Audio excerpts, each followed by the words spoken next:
We know about all the incumbents, but let's talk about some of the new players on this roster, 2 starting pitchers and 2 starting position players. Well, one starting pitcher we're familiar with from his days with the Pittsburgh Pirates, Paul Maholm, a very valuable lefty in that rotation to break up the other 4 right-handers. Chris Volstad, a very intriguing guy. He's one of those guys, you see his frame out there on the mound, you see the downhill plane.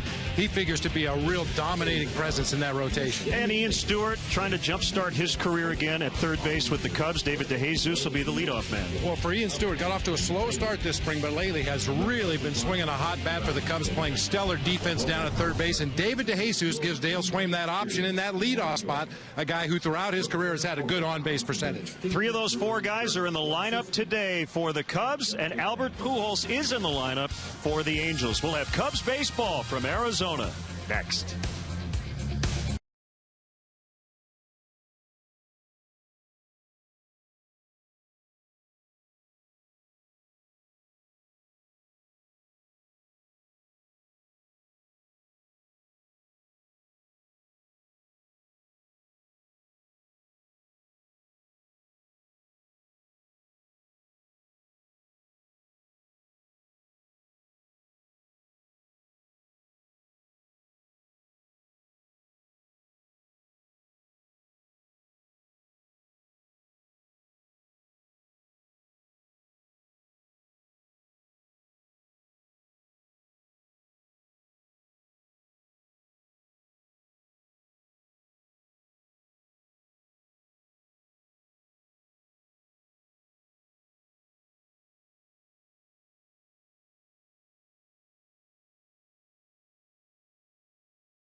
Back to Ho-Ho-Com Park.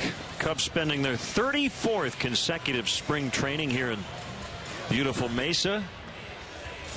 I think we're at the point of no return here in terms of the heat in Arizona. Final day of the month of March.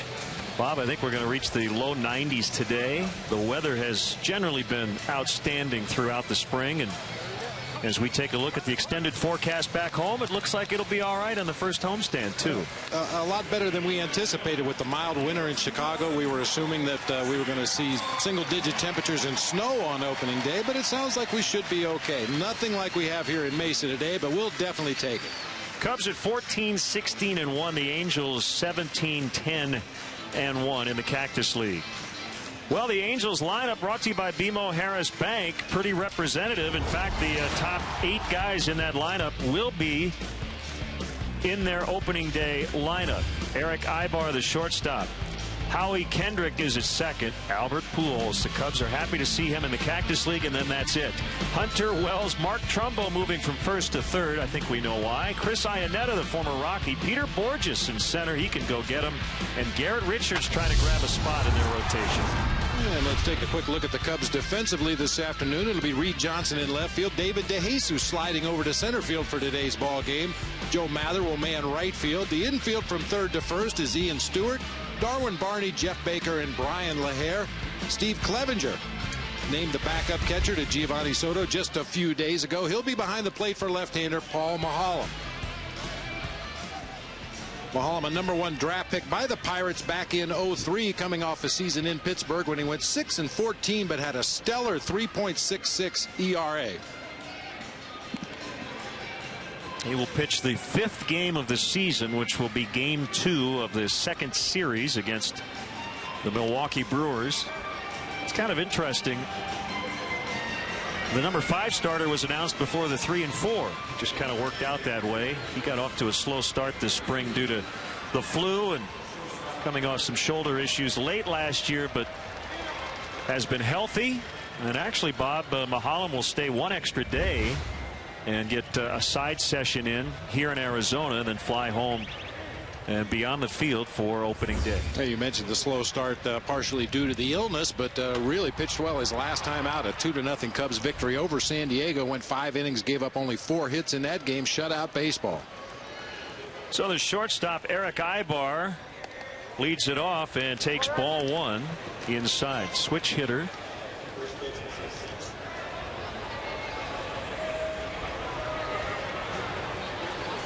Angels are in a bit of an unfamiliar position, coming off 2 consecutive non-playoff seasons. Bounce to the shortstop, Darwin Barney. We'll hear from Darwin a little bit later on. I had a chance to chat with him. He's the Cubs opening day second baseman, but he's also the backup shortstop. And with that in mind, Dale Swaim has tried to get Darwin Barney some reps out at shortstop here in the latter part of the Cactus League schedule. I think that's very important. We've seen Joe Mather play all over the field. He played a few innings at second base yesterday just to get an idea of what he's capable of doing as Kendrick steps in. So Ibar 407, Kendrick 400, Pujols 404, Torrey Hunter 347. This is the Cactus League. I'd be willing to make you a bet they won't have those kind of numbers come September, but fun while it lasts.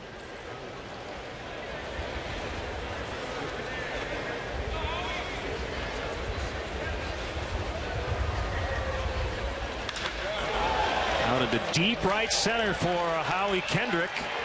And DeJesus will pick it up on the warning track, and it's a standing double. By the way, you see Blake DeWitt there in the front of Kendrick. He is playing first, not Brian LaHare today. Late lineup change.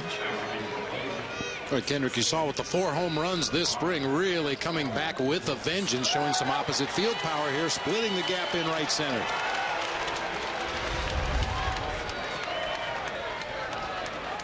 A little bit of a mixed reaction for Albert Pujols.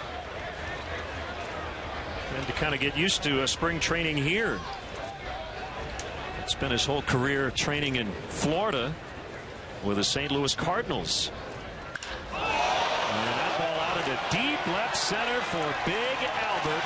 And we've seen that a few times.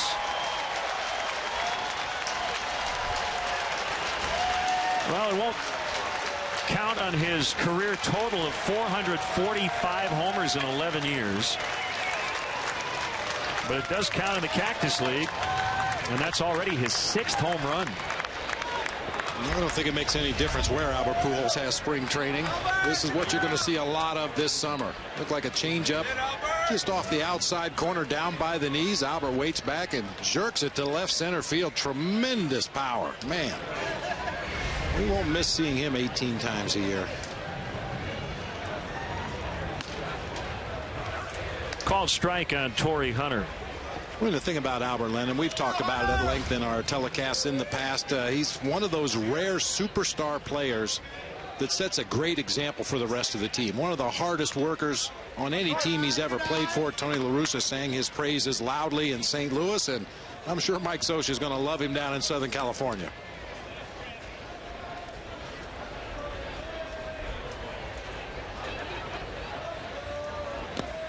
That's in the dirt. Well, this is what Pujols was able to do as a Cardinal, and just based on that career, a Hall of Famer. I would have to say so. 3-time MVP, 9-time All-Star. Tremendous offensive numbers. Good defender. Made himself a good defender down at first base. And as I mentioned before, just one of those guys who leads by example. He never has to open his mouth. Just the way he goes about his business, the way he runs the bases, the way he prepares every day sets a great example for everybody on that roster. I mean, how about last year, the slow start Pujols got off to, and by the end of the year, he was hitting 3 home runs in a World Series game. Yeah, it was kind of funny early in the season last year. I remember some of the headlines in the papers around the country. Is Albert done? Well, I don't think so. And certainly the Angels didn't think so. 3-2 on the veteran Torrey Hunter in right field, longtime center fielder. But now he can kind of sit back and watch Peter Borges run around the Angels outfield. The Angels have that great luxury of actually having 3 center fielders manning the 3 outfield spots. Vernon Wells, a tremendous center fielder in his own right. Of course, Torrey Hunter set the bar for all center fielders for a long time, but Peter Borges is going to man that position for the Angels for a long time. Swing and a miss, strike 3. First punch out for Mahalam. Not a big-time strikeout pitcher, but when he's got the right split between his fastball and his changeup, he can be very effective. Keep that breaking ball out of the middle of the plate, and that time gets the swing and a miss from Torrey Hunter. Come on, Vernon.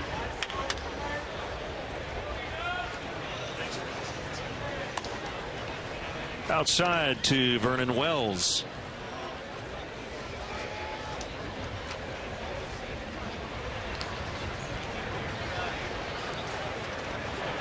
Two-run homer by Albert Pujols. So the Angels on top early on. These two teams will meet again tomorrow over in Tempe. Joe Mather will be on the Cubs bench come Thursday at Wrigley Field. Makes a catch and the inning is over. We'll see how the Cubs fare against Garrett Richards when we come back.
Harris Bank Cubs starting lineup written out by first-year manager Dale Swaim. David DeJesus will be the leadoff guy. He'll be in right, not center. Barney will hit second and play second, not short. You've got Ian Stewart, Jeff Baker, Blake DeWitt. Reed Johnson's in left. Steve Clevenger's at catcher. Joe Mather, you see him in a Braves uniform. He has been the Cubs' best player here this spring. And Paul Mahalam, the pitcher.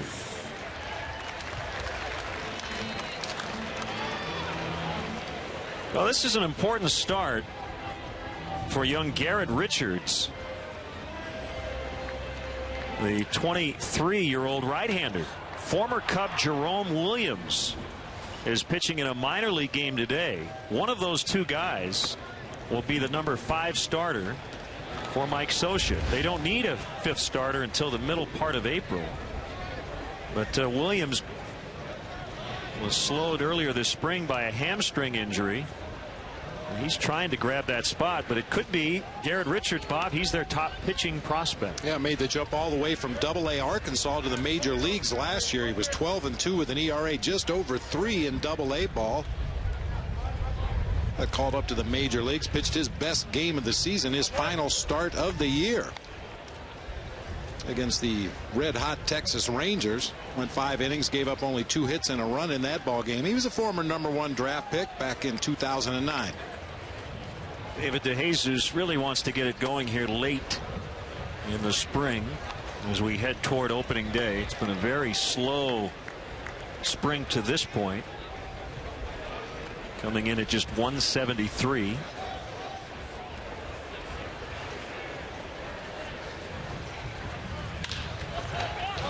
Bounces right back to the pitcher, who will underhand to Pujols. Well, he hasn't needed it yet, but take a look at the defense behind Garrett Richards today for the Angels. We talked about the 3 center fielders manning the outfield. It'll be Vernon Wells in left, Peter Borges in center, Torrey Hunter over in right, Mark Trumbo at third base, Eric Ibar at short, Howie Kendrick at second base, Big Albert Pujols over at first, Chris Iannetta doing the catching today for the Angels.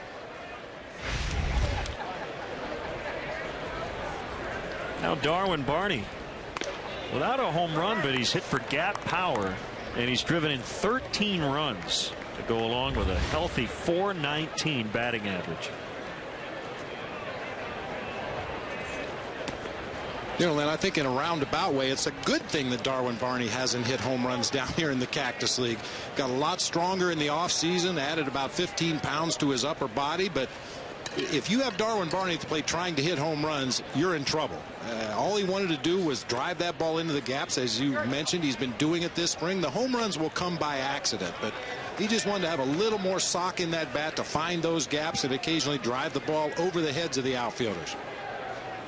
Now, we saw a little bit of that with Ryan Theriot a few years ago, and he tried to muscle up, and he hit a few more home runs, but really kind of changed fundamentally the type of hitter he was. Now, he was kind of able to get back to that opposite field guy, but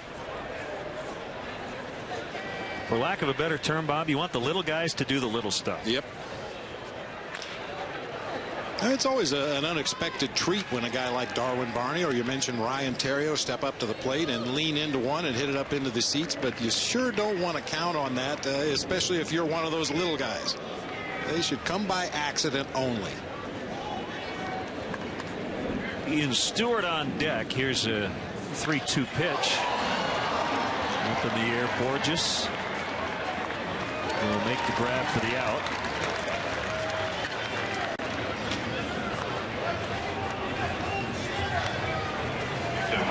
Richards, you see his numbers on the spring in 4 previous starts, 3-1 record with an ERA just under 4.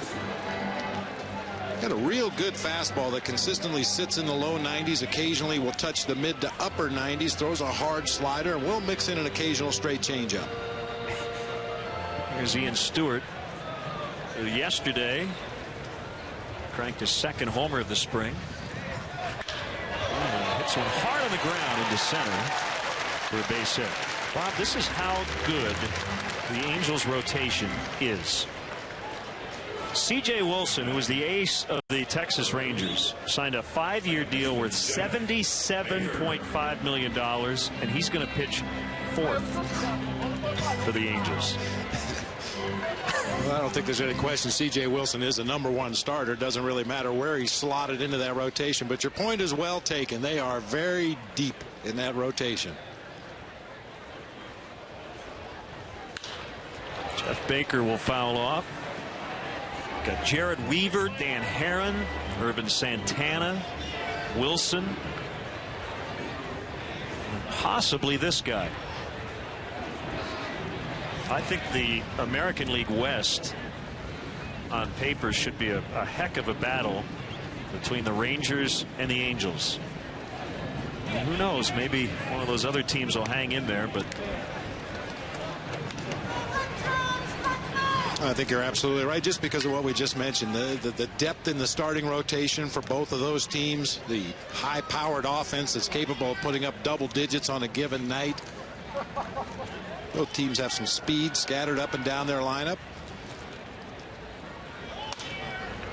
Fastball high to Jeff Baker, part of the Cubs veteran bench. And in fact, starting with Baker in the lineup today, you've got the whole bench. Baker, DeWitt, Johnson, Clevenger, and Mather. Breaking ball was up, and he tapped it foul. I don't know about you, but I'm, as always, curious to see how Dale Swain will use his bench. But, you know, there's some things about Dale Swain that we don't know. He's only managed 12 games in the big leagues, but how often will he use his bench in the starting lineup? You've got two left-handed hitting corner infielders. So how often do Ian Stewart and Brian LaHare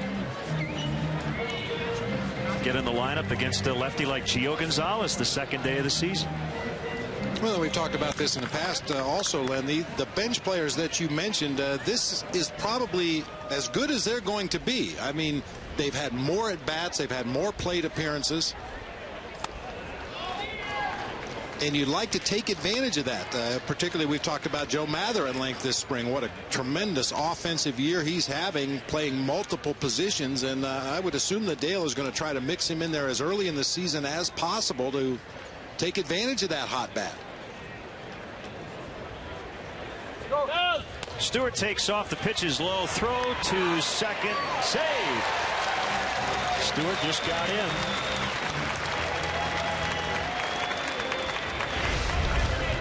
Ian Stewart probably not a guy that's going to steal 30 or 40 bases this year, but he's an intelligent base runner. Nice pop-up slide here to the back part of the bag, forcing Ibar to bring that tag all the way back, and gets in safely just under the tag.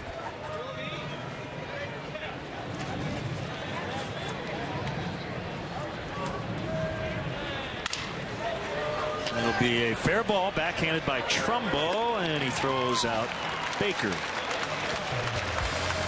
Cubs strand a man in scoring position. 2-zip Angels at the end of 1.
Hey fans, don't miss your chance to experience the hottest new area in Chicago sports, the all-inclusive Budweiser patio, now open at Wrigley Field. For more information and to purchase tickets for the 2012 Cubs season, call 773-404-4200 or visit Cubs.com/premier.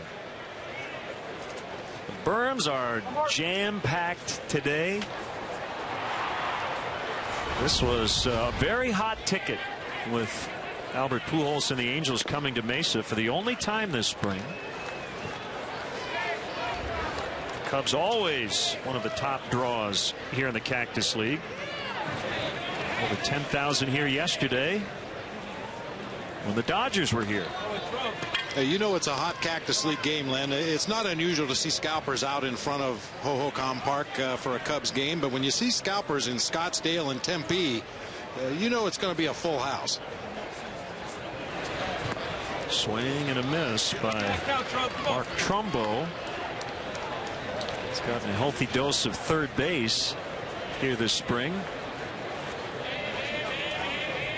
Pretty good reason why. Yeah. For the now former first baseman.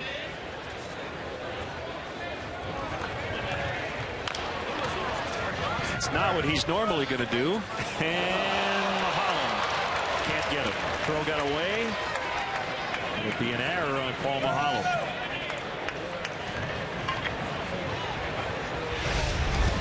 Paul had a little more time than he realized on this play. Rushed his throw just a little bit, and I'm sure Blake DeWitt will tell you with a few more reps down there at first base, he'll come down with that ball. You could tell by the way he comes down, he thought he still had the ball in that big first baseman's mitt. That's an unusual change for a guy who's used to playing other infield positions to suddenly put on that first baseman's glove. It's a completely different feel, a completely different pocket.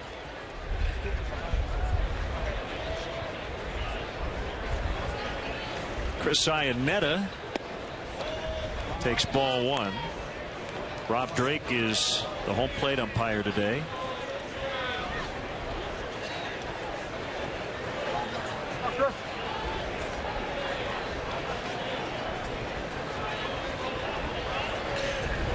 The wind right now howling out to left center as Holland checks on the runner. See the umpires, Cousins, Danley, DeMuro. They will probably rotate a little bit on the bases here in spring training.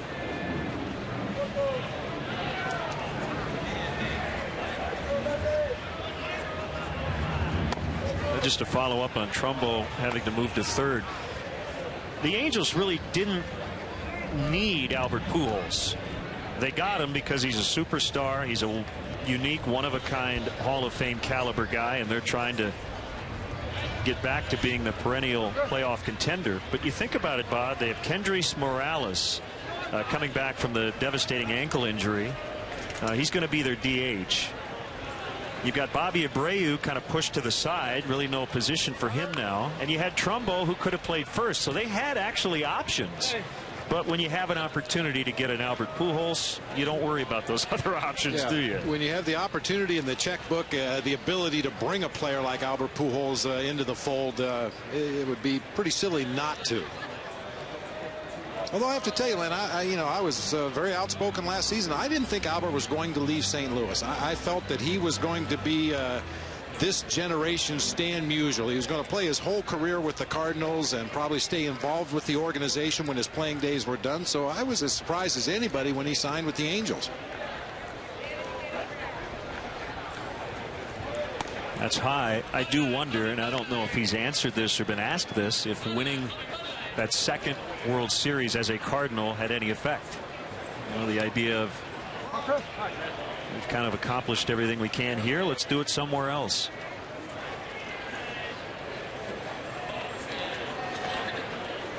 Three and one the count on Iannetta. A swing and a miss, 3-2. Well, Mulholland wants to keep the ball on the ground today. That's generally what he tries to do, but especially on a day like this, it's hot. The ball is just jumping off everybody's bat. And a ground ball right here would conceivably result in a double play. You got slow runner at first, slow runner at the plate. Put that ball on the ground if at all possible.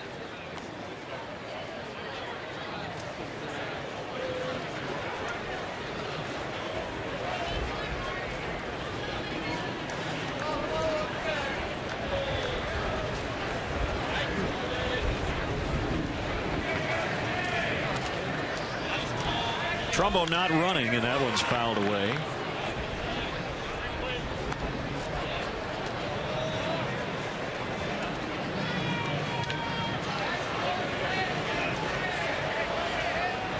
It's funny, we don't see the Angels a ton,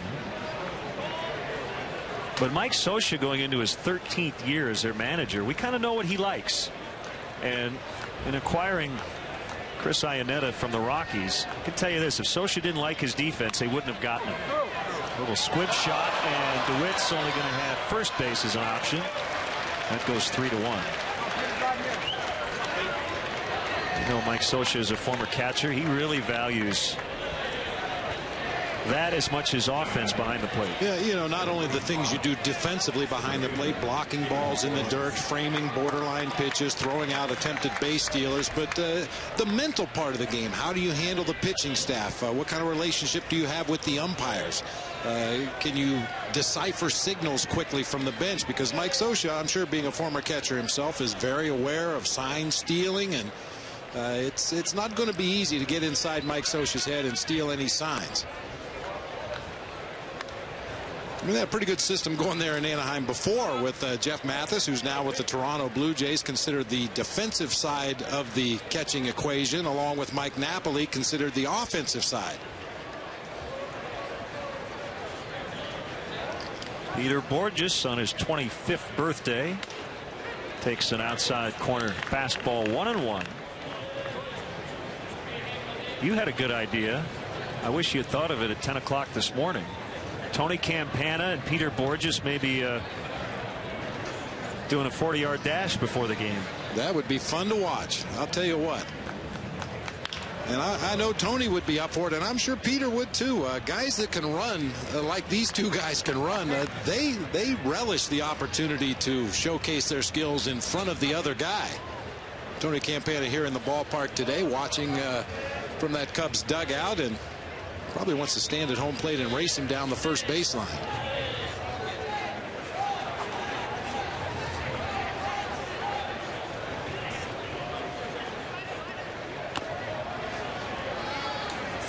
Now it's 2-2.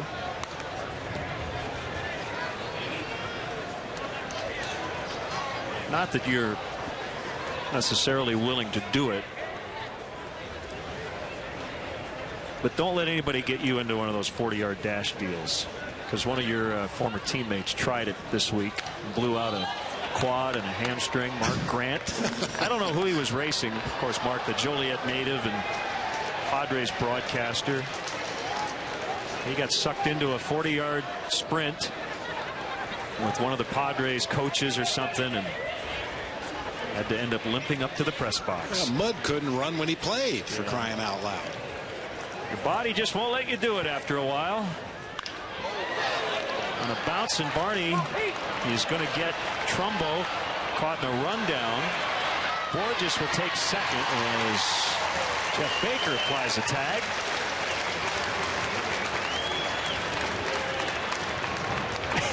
Borges was at second base before like the third throw was made. Wow.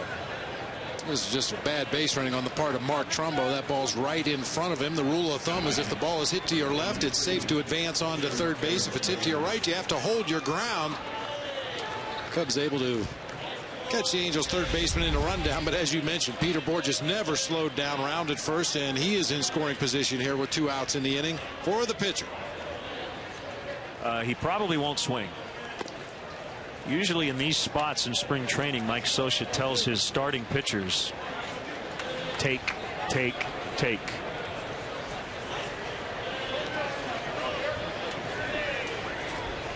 He is wearing batting gloves. He's not going to swing the bat. And he's ahead in the count 2-0. You think he's going to look over at his manager and say, this is my best chance to hit one right here, 2-0, Skip.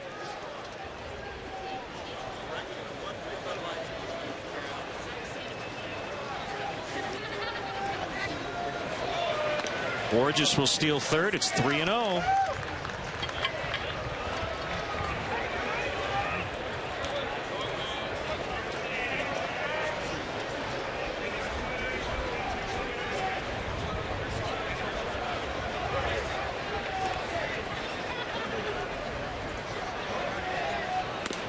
There's a strike.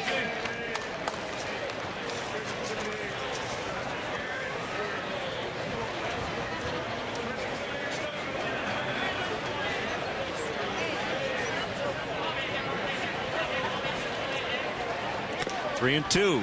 Do that again, Paul. You're going to be just fine. Yep.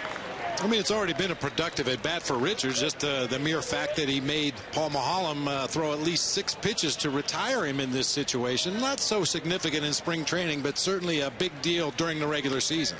I think Paul Maholm caught on after a while.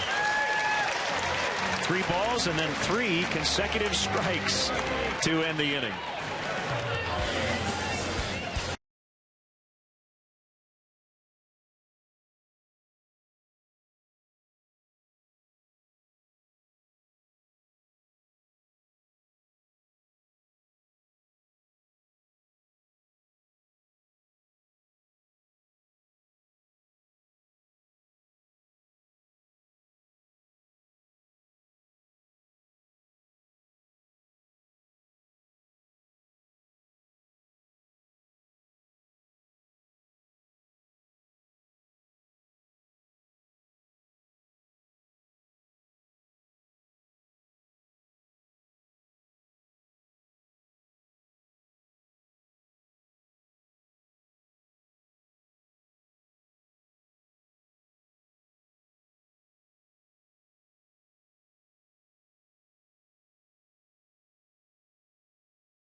Get into the bottom of the second, 2-0 Angels. I had a chance to catch up with Cubs starting second baseman Darwin Barney.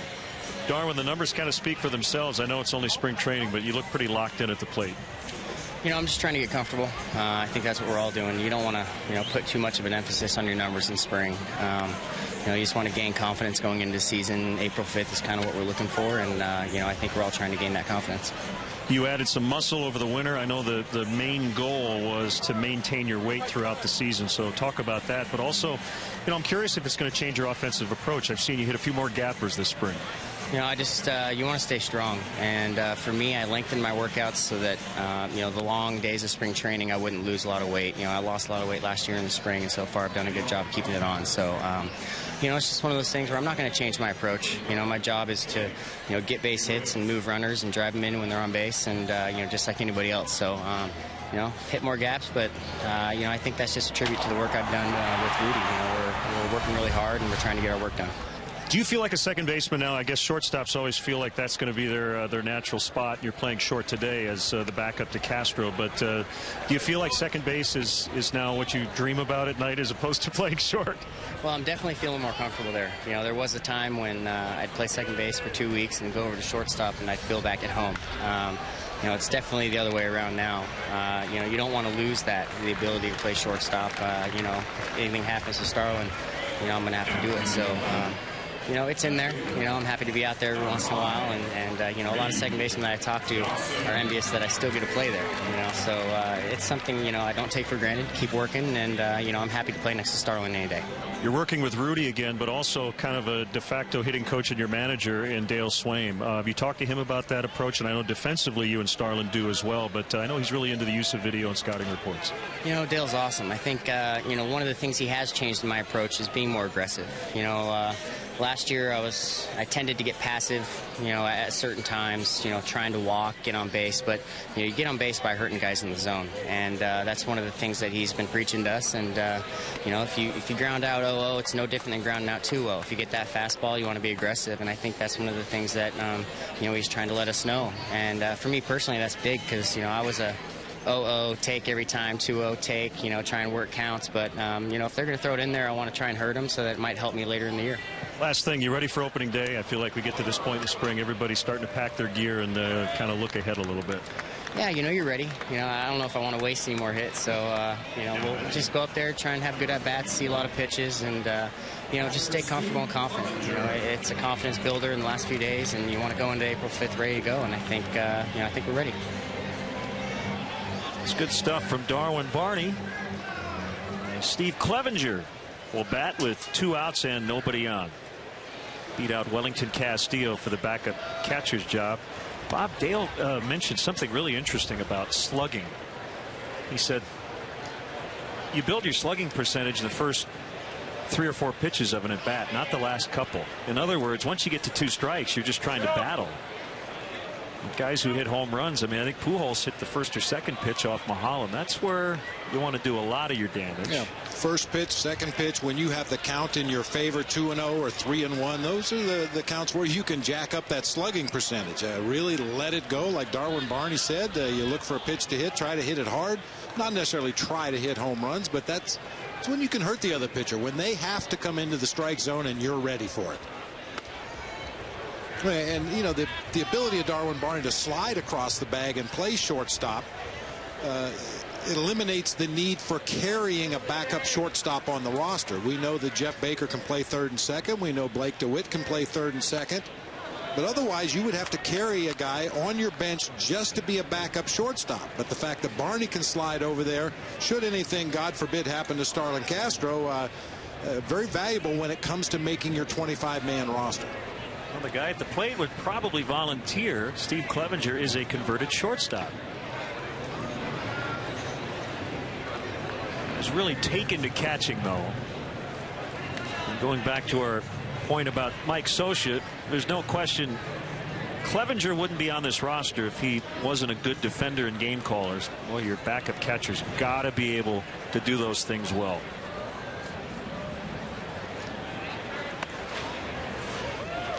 You know, and he outright won the backup job from Wellington Castillo. I think that surprised a lot of people because Castillo is widely considered to be the stronger defensive catcher. But when you watch the games down here in the Cactus League, Clevenger has actually been very solid. Maybe not as flashy, maybe not as much arm strength, but he's done everything right behind the plate.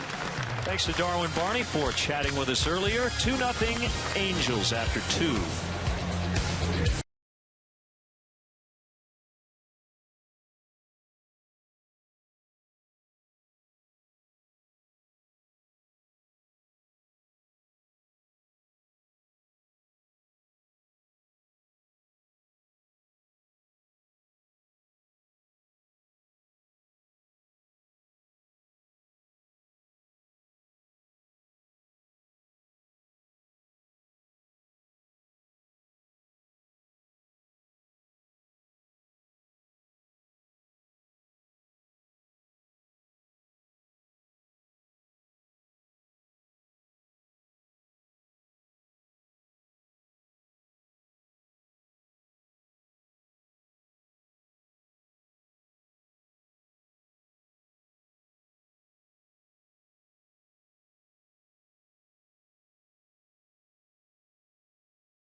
Don't miss a minute of the action as Luol Deng and the Bulls blast off against the Rockets at the United Center.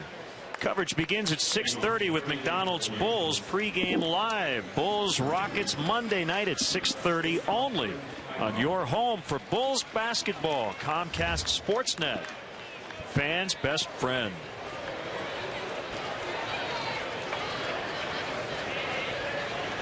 It's hot and sunny. We haven't seen much in terms of cloud cover over the past 10 days or so here in Arizona. One strike on Eric Ibar, grounded out to lead off the game.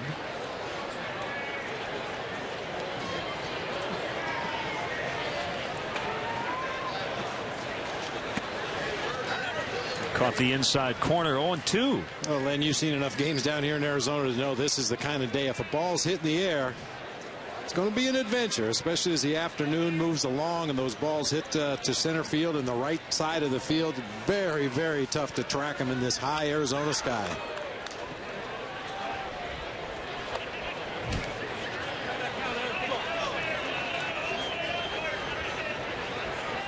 Believe it or not, the Cubs will not play under the lights at all in 35 games this spring. In terms of battling the sun and those types of things, Cubs should be well versed by the time we get to Wrigley Field.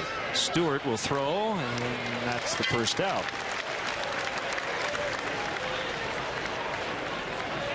Talked to Cubs general manager Jed Hoyer earlier this spring about that, and I guess it was probably about midway in the Cactus League schedule, and he finally looked and realized we don't have a night game all spring, which is kind of unusual. Most teams like to mix in at least a couple of night games in that last week of Cactus League play or Grapefruit League play, just to kind of start the process of turning your body clock around, getting used to playing night games again. I would anticipate some night games next spring, man. Yeah, I would agree.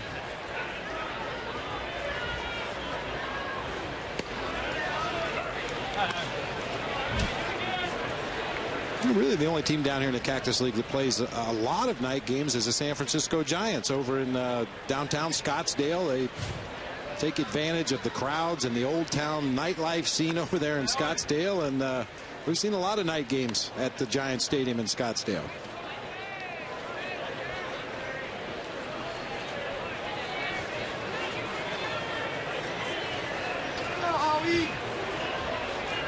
2-1 on Kendrick, who doubled in front of the home run by Pujols back in the first.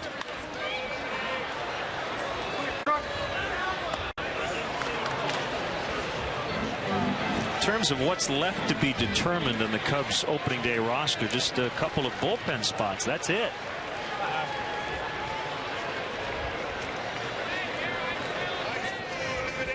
A lot of the roster decisions were made a couple of days ago. There's a lot of people. Tell the fans why you would make those decisions in terms of the bench and all that 5-6 days before you break camp. Well, first of all, you want to wait as long as you possibly can because other teams have roster issues as well. Guys are going to get cut. Guys are going to get haircuts. You know, some guys may become available in that last week of spring training that perhaps you didn't anticipate being available. And if they're a good fit for your ball club, then maybe you work some kind of a deal.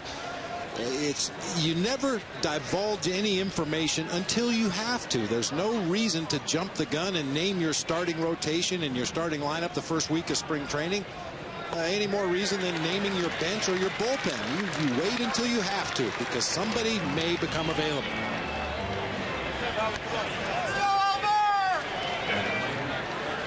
Not to mention the fact that the internal competition that you have in your own organization, it gives those guys another opportunity or two to show what they can do or what they can't do and make your decision a little easier. Pujols homered in his first at bat. Well, it didn't take long for Albert to get the fans here excited. First pitch he saw from Paul Maholm, down and out over the plate. Tremendous plate coverage, tremendous power. A lot of people came here to see that today, and they're going to go home happy. Many times it's very odd to see a guy like Pujols who spent over a decade in one uniform wearing another, but he looks pretty normal in the red. Yeah, it's red. It's the same color. Just a different logo.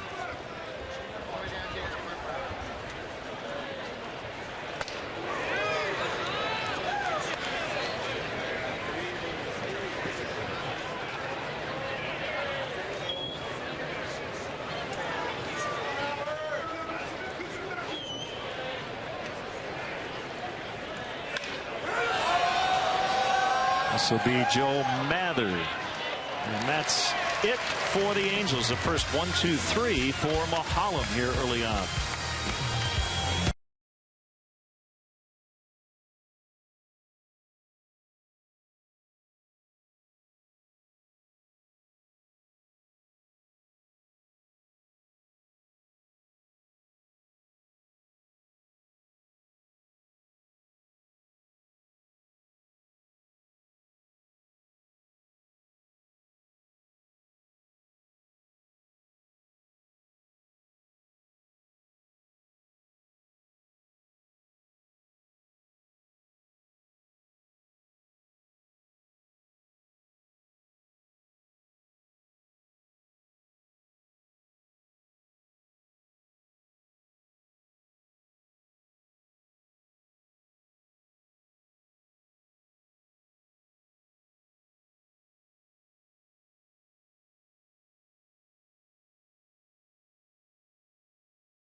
This Father's Day, the third annual Wrigley Field Fantasy Camp allows you to live the dream of being a Cub at the friendly confines. On June 17th, you and a guest will watch the Cubs take on the Red Sox from a luxury suite. On June 18th, spend the afternoon playing baseball with Cubs legends and lead your team to the championship game under the lights. Sign up today at Cubs.com or call 773-388-8270. Garrett Richards on the mound for the Angels. Joe Mather with his first at bat. He's played 6 different spots this spring.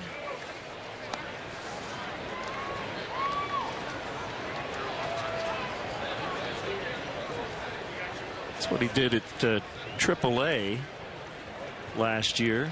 Big league time with the Cardinals and the Braves. And now he's a Cub. Obviously, he's got the long sleeve undershirt. And it's almost 90 degrees. I mean, this is as hot as it could be today. Yeah, ball players are very much creatures of habit, and somewhere along the line, Joe Mather probably discovered that he was more comfortable wearing sleeves than going with the short sleeve look. Yeah, he told me the other day when I saw him in Peoria. I said, "What's up with that?" He said, "Well, born in Idaho, so when I was really young, I wore it, and I just kind of kept wearing it when I moved to Arizona." Now, this may You'll see me. So you see me push it up a little bit, as you can already tell. But you're right. It's just that's what he's used to. It'll come in handy at Wrigley at some point. And this may fall into the category of too much information, but I'll guarantee you there are players on the field today wearing long underwear under their baseball pants. It's just something you grow accustomed to, something that feels natural and comfortable, and regardless of the temperature, you feel like you're not fully dressed unless you have all the appropriate undergarments on. Due to privacy and legal issues, we will not tell you which guys to whom that applies.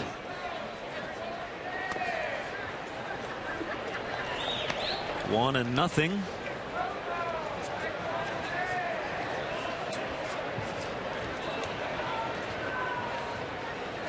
Greenwood, Mississippi native Paul Maholm.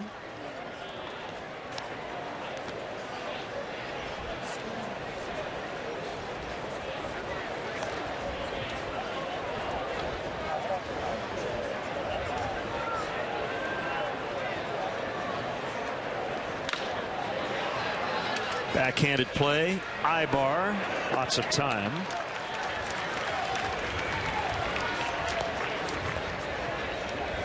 All right, going back to your managerial days, if you put yourself in Mike Scioscia's shoes today, you're watching Garrett Richards. If Richards is really good today, you don't get to see Jerome Williams pitch in the minor league game. All you're going to see is some notes from the coaches who were there and the line score.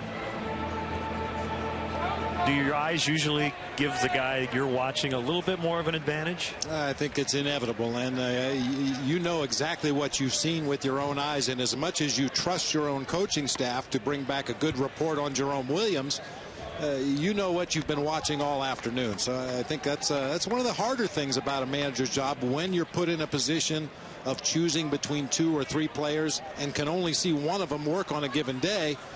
That's the tough thing about managing. You have to take into consideration the opposing lineup, who played for the other team. At one point last week, the Cubs played 4 split squads in 6 days. That's what spring's like. 2-0 Angels.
CSNChicago.com Cubs beat man Patrick Mooney. I think everybody's getting ready to head back to Chicago. We know about the weather there, Patrick, but with a lot of the decisions made here, just try to keep everybody healthy. That's the #1 priority.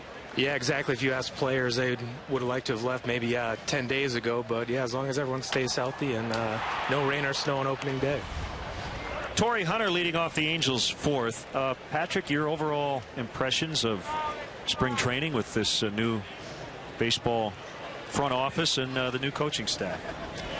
Yeah, I think everyone noticed it from the start, just the attention to detail, whether it was the kind of blue corners on the bases over at Fitch Park or just kind of the way Dale went about his business. I think players, once they showed up at Fitch Park, they had their individual meetings with the front office, and that was something they had never really had before, and I think it really helped them, let them know where they stand and what they expect this year. Kind of a lighter moment today with Dale Swain talking about, and I think you asked the question, when are we going to see the fiery manager? And what was your impression of his answer? Yeah, it sounds like if we do see it, it's going to be off the charts entertaining. There's no real, he said there's no real middle ground. The players haven't really seen too much of it yet, and he thinks it's a sign of weakness to kind of show emotion in the dugout. So he said he's gone after some umpires back in the day, so I think that's what we'll be waiting for, the countdown of see what happens when it's 100 degrees in St. Louis and they're on a losing streak. Mount Swain, yeah, ready to erupt. Well, of all the incidents he talked about, by and large, he said, I was wrong. Yes, I know, Bob, you love to admit that you're wrong to an umpire. Well, I have, but it's not something I like to do on a regular basis. But that's an important part of the whole thing, your relationship with the umpires. And if you get into an argument and get triggered out of a ball game and later look at the videotape and figure out that you were indeed wrong, it behooves you to go back and apologize and say you had it right, I had it wrong. You're like the Fonz. I was. And the other part of the conversation was about, okay, how are you going to deal with the media once we get back to Wrigley Field? It is a totally different animal. It's so relaxed and laid back here. Really on a daily basis, there are 5, 6, maybe 7 people asking Dale questions. Well, on opening day, there will be probably 50 or 60 crammed into the media room. Yeah, I think it's interesting when we were talking about kind of the attention to detail, and someone asked if he had been in the kind of interview room dungeon there deep within Wrigley Field, and he said, well, yeah, we were trying to find an extra place, for pinch hitters to get ready instead of that screen in the clubhouse. So I thought that was kind of an insight into the way he's kind of gone about this kind of whole challenge, and there's nothing that gets past him, I think. 2 outs are with Patrick Mooney. Tell us what you have coming up on CSNChicago.com, getting fans ready for opening day. Yeah, we have a lot of stuff coming up between just kind of looking at this new front office, how they're kind of, it's almost like a startup here, this company, the way that Theo's come in, and he hasn't done nearly what he wants to do yet. That's going to take a couple years, but just lots of small little details. They brought in different consultants, like an ophthalmologist to check players' eyes and hitting reactions and stuff like that, and they're going to have kind of Big Brother cameras installed in all the minor league parks so they can check in on all their prospects. They don't have to go to Daytona or Nashville. I think the technology, the scouting, they've made these small investments to start that I think should pay off over the next 6 months and next couple of years. Mark Trumbo reached on an error his first time up. Crushes one, foul. That was a Pujols-like swing. Well, Trumbo has Pujols-like power when he connects. There's no question about that. Big time home run hitter. Kind of hiding down here toward the bottom of the order. But believe me, opposing pitchers know where he's at in that line.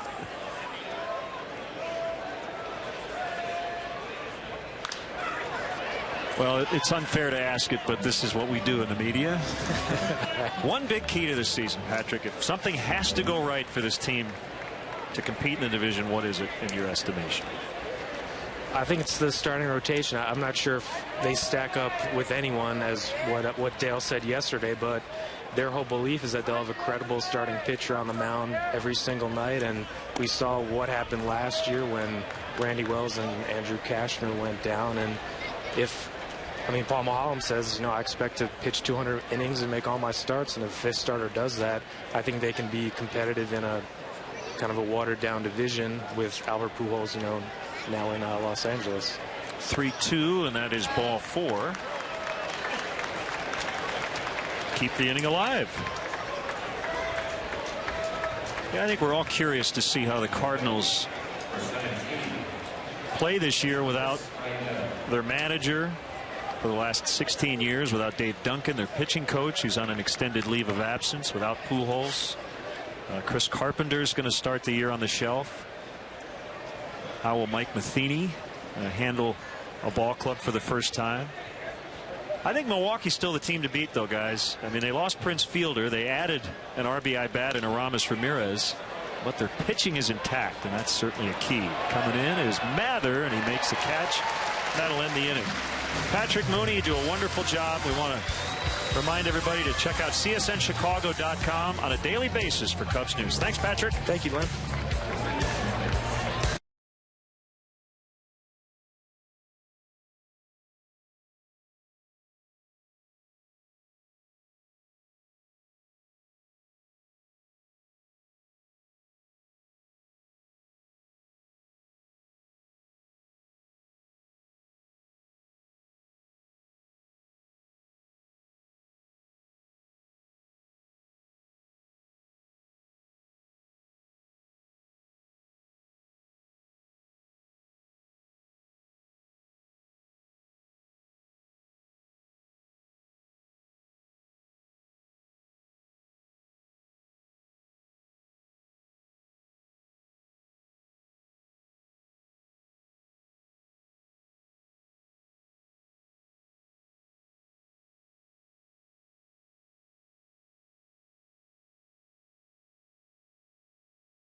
Coming up after the game, don't miss the premiere of Inside Look, John McDonough, presented by Cadillac. Hear how the former Cubs president made a huge impact on the Blackhawks organization, his view from the Stanley Cup victory parade, and much more. Only on Inside Look, John McDonough, tonight at 6 on Comcast Sportsnet. Fans' best friend.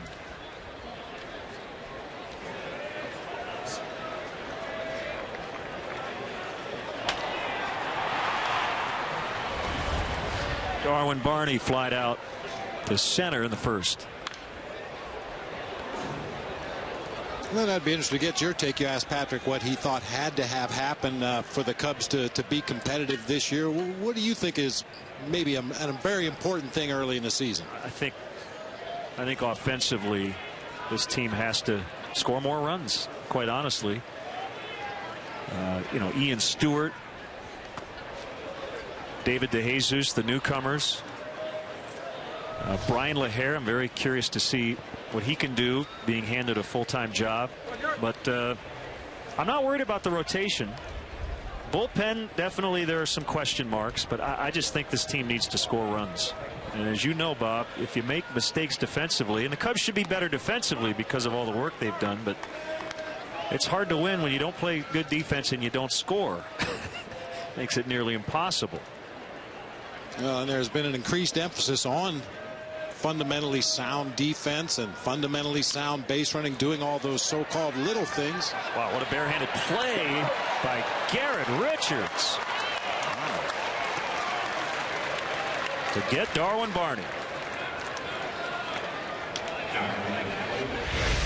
Yeah, Richards really the only guy that can make a play on this ball. Little chopper to the left side of the infield.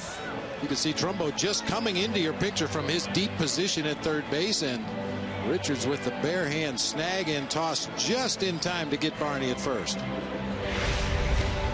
I would tend to agree with you on the offensive side. I think the Cubs are going to need to score runs with more regularity, but I think confidence is going to play a big part with this team this year. I think if they can get off to a good start, regardless if they're winning games with their bats or their feet or their pitching arms on the mound, if they can start to get some wins under their belt, especially looking at the first month of the season, a much improved Washington Nationals team.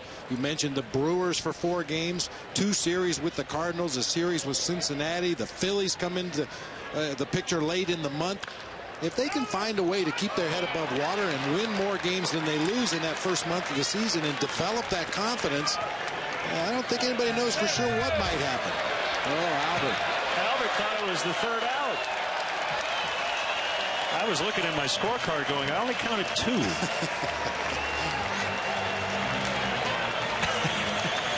Yeah, we play 3 an inning here in the National League, Albert. You should know that.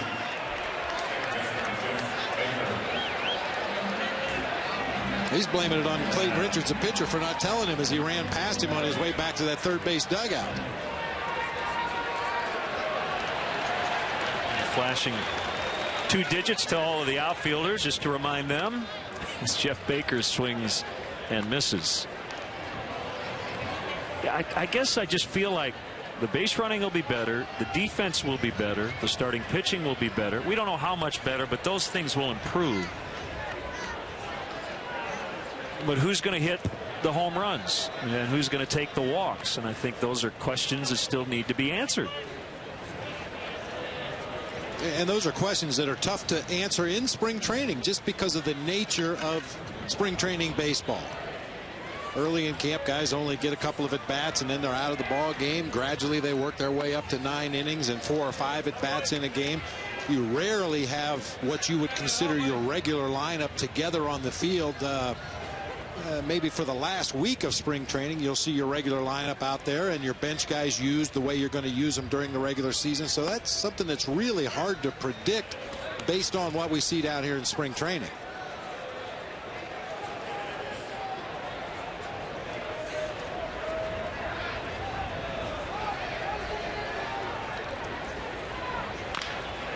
A swinging bunt.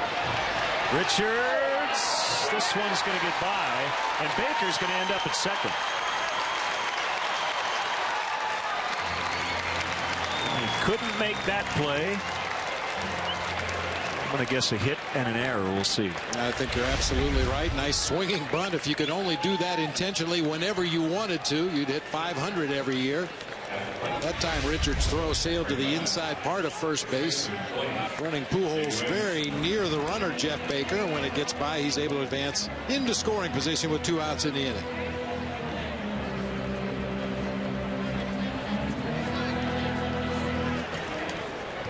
Well, Dale Swain was asked that question about the Cubs offense, and he said we need to be better with runners in scoring position.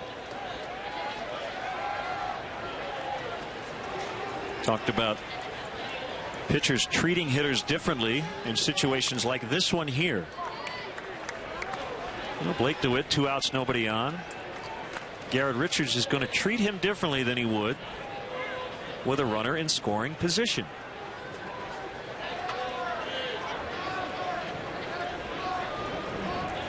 Talked about trying to put guys' minds at ease with the scouting reports in the video. For instance, if a guy is on the mound and 90% of what he throws is going to be the outer part of the plate, he said, I'll just tell guys, just forget about the inner part of the plate. You know, just if you can eliminate one quadrant to not worry about it, he feels like he can simplify things for guys, and hopefully it'll make them better.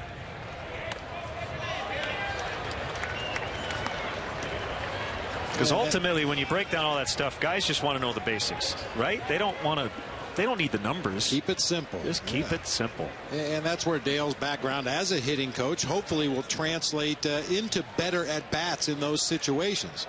Can't guarantee results, but you'd just like to see a better approach, a better idea of not only what you're trying to do as a hitter, but what is that pitcher likely to try to do to get you out in that situation and then come up with a counterattack against him. And we've seen a lot of that this spring, too. Dale Swaim from his seat right outside the Cubs dugout on the first base side, along with Rudy Jaramillo and Chris Bosio and Jamie Quirk, talking to hitters before they take their at-bat. Possibly doing just what we were talking about. Maybe a little forewarning of what they should expect when they get to the plate.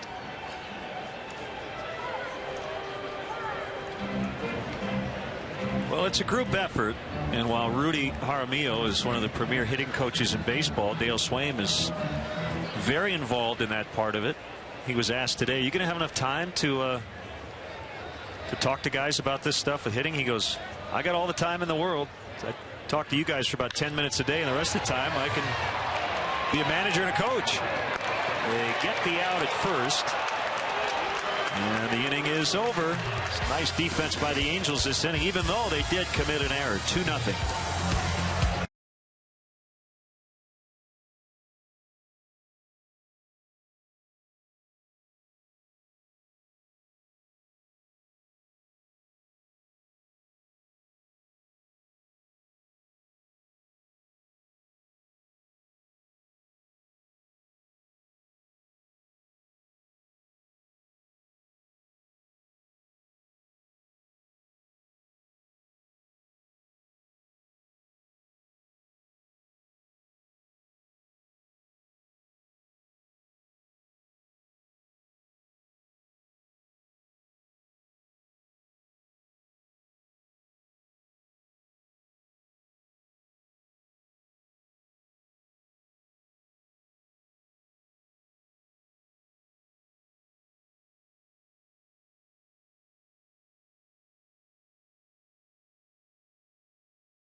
Cubs baseball is brought to you by Grinds Coffee Pouches, the healthy alternative to tobacco for professional baseball. Visit getgrinds.com for more information. Is that your backyard? With all the cactus? I'll tell you one thing, the cactus are low maintenance. They don't require much water. Dude. Theodore Borges leading off for the Angels in the 5th.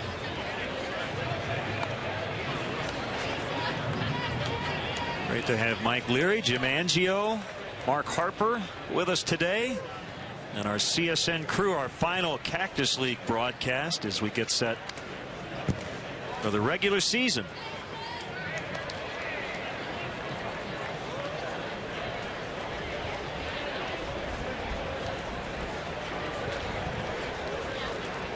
A lot going on around baseball with roster decisions. Jason Isringhausen has made the Angels bullpen. What a career Isringhausen has had. 3 Tommy John surgeries, and he's still in the big leagues. And so is Jamie Moyer. How about that? 49, he's going to be in the Rockies rotation. It'll be his 25th major league season. He's going to start game 2 against Houston on the 7th. His manager Jim Tracy said everything is the same.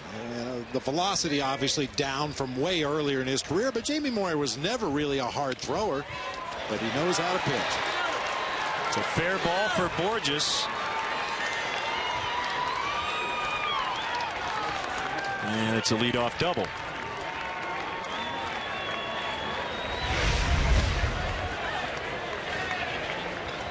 Mahalam tries to come in one more time. He got a couple of swinging foul balls inside earlier in the sequence, but this time Borges able to keep it fair down that third baseline. And once again, that tremendous speed. I'm telling you, Lynn, he looks like there's no gravity when he's running the bases. You know, some guys are very hard on the ground when they run. Peter Borges just kind of glides across the infield dirt. Now watch this. This is a bunting spot, right, for a pitcher?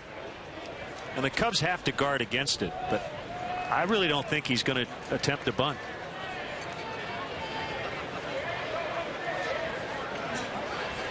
In fact, it's the last thing, I guess, if you don't want a pitcher to swing, you don't want him to bunt. There's more of a danger of an injury bunting than swinging.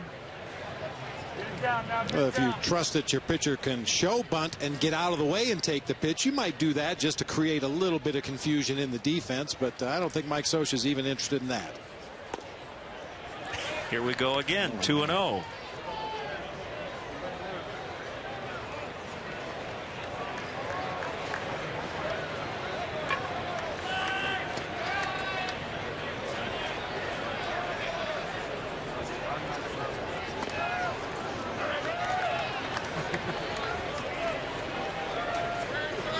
A little surprised the Angels didn't use a DH today. We've seen the Cubs play games this spring in which they have not used the DH, or at least not to start the game, and the other team has.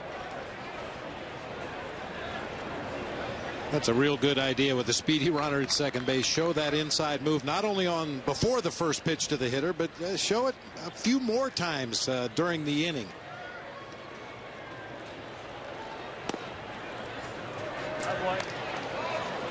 And Peter Borges has the kind of speed that he doesn't really need a big lead at second base. He's got that kind of acceleration, that kind of speed once he gets up to full speed. And that inside move is the great equalizer.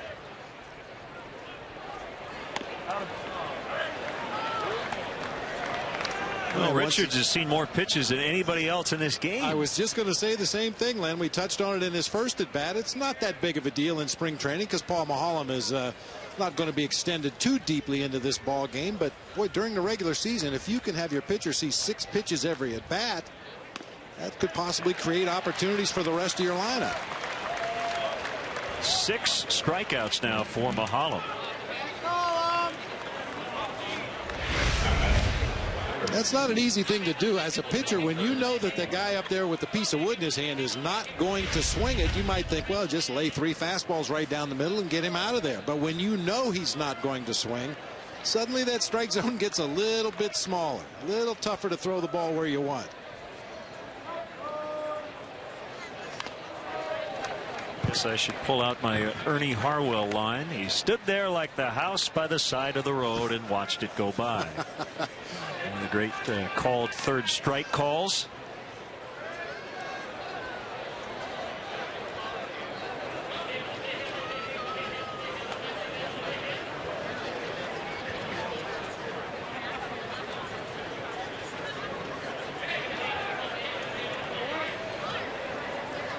Former Cub Ted Lilly, as you see Kerry Wood,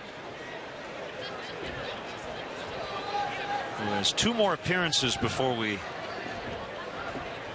head north. Ted Lilly's going to start the season on the Dodger DL. He's got a stiff neck.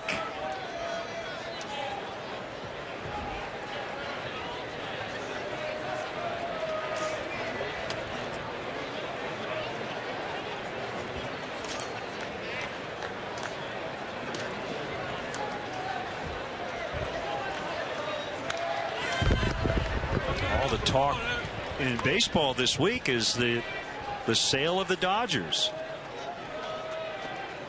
A group including Magic Johnson and Stan Kasten will purchase the club from Frank McCourt for $2 billion. That's billion with a B. Wow. I said it the other day, 1.9 billion doesn't buy what it used to. Just think, if you were a part of a group that had 1.9 billion, you would have come up short. I really thought I was going to hit that Mega Millions last night. I might have bought 2 or 3 teams. Combine them into one superpower. What are you going to do with all that money, Len? I know you were one of the winners. Oh, I'd be sitting right next to you today, even if I had one. Oh, sure I would. This beat's working. Mather with a nice running catch. Almost stumbled. Borges tagging and is going to take an aggressive turn. He's going to stop at third. Held up by Dino Ebel. That's where Joe Mather's long frame really came into play. Had a long way to go to catch up to that drive toward the gap in right center, and really stretches out, makes the catch, and then you got to think about Borges once again and that speed at second base. That's one of those situations where a poor relay throw back to the infield. The Angels may have tried to score him from second on a sacrifice fly. It's going to be Kerry Wood to face Howie Kendrick with a runner at third, 2 outs. Paul Maholm's day is done. We'll be right back.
To 2-0 as Kerry Wood takes over for Paul Maholm. Another solid outing for the Cubs left-hander today.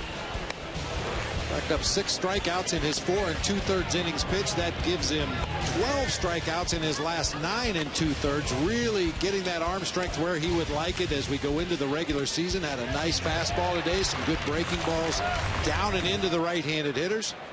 And he'll give way to right-hander Kerry Wood. No record on the spring. One bad outing, gave up 4 runs against Arizona. Scoreless in his other 4 appearances. Howie Kendrick swings and misses at a cutter, 0-1. Borges at third, 2 outs.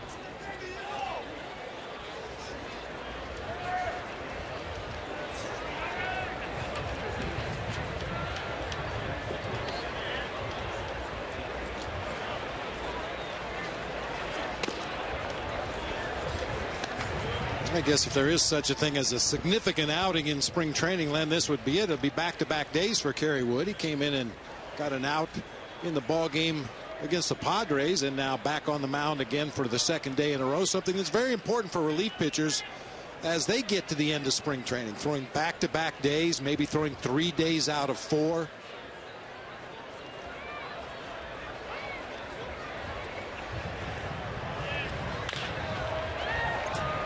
Scoop by Darwin Barney to end the inning. We'll go to the bottom of the 5th. Still 2-0 on the Pujols homer back in the 1st.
Kids Club, presented by ComEd, the official kids club of the Chicago Cubs.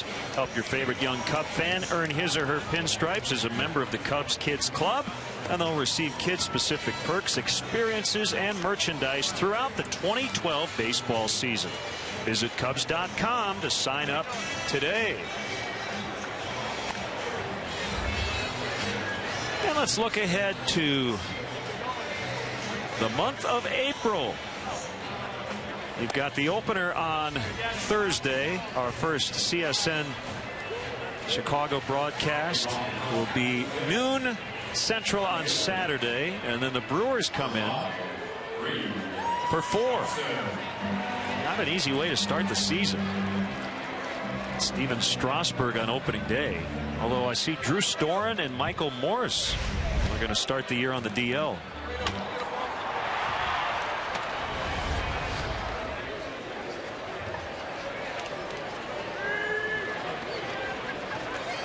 That first game in St. Louis is the Cardinals home opener.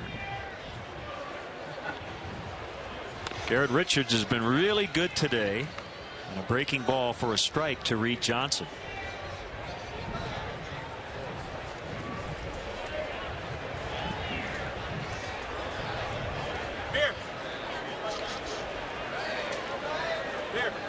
You know, talking about the Dodgers and their ownership change, they've got a little work to do, Bob. I think the Angels, while they may not have stolen Dodger fans away, if there were fans in the greater LA area who were kind of just lukewarm fans of baseball in general, I think the Angels grabbed them. With the Pujols and Wilson signings, I mean, they're drawing very well over in Tempe. They got a huge new television contract.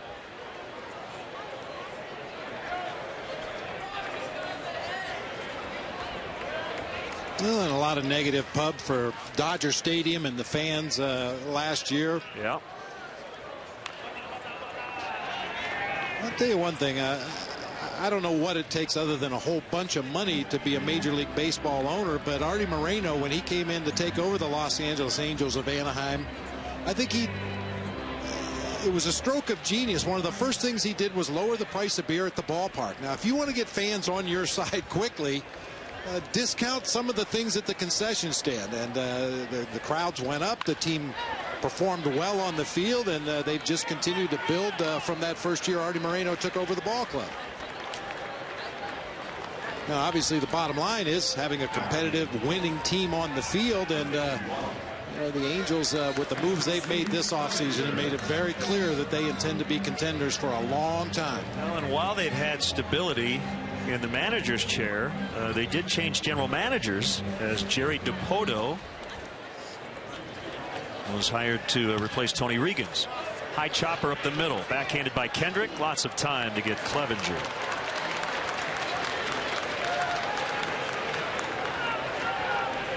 Reagans technically resigned after last year.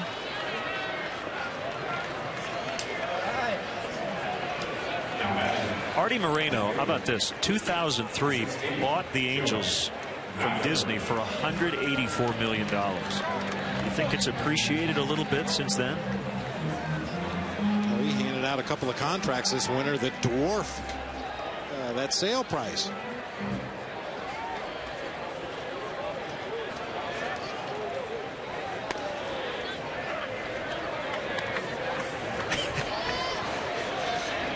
Albert Pujols alone will make more than that over the course of his contract. 10 years and $240 million guaranteed. That goes basically right through Mark Trumbo. And Joe Mather trying to stretch it into 2, and he's in. Not sure if it'll be a double or an error. That ball looked like it went right through. I don't know if Trumbo ever got a glove or a piece of his body on that ball. I don't know if he saw it. Yeah, just kind of an odd reaction, almost like he didn't see it initially. Froze in his tracks, kind of did a jump to the side and tried to play it off to the backhand, and the ball was hit hard, got by him into left field. Joe Mather with the long strides, rounds first, and it does something that the Cubs are trying to get away from, especially at the minor league level. They're trying to discourage their players from that head-first slide. Obviously a tremendous possibility of injury to a hand, a wrist. You get your head and neck involved with the middle infielder's feet and knees down there at second base. That's something that the Cubs in the minor leagues are trying to get away from. And that one booted by Kendrick as the pinch hitter Meziga is going to knock in the first Cubs run.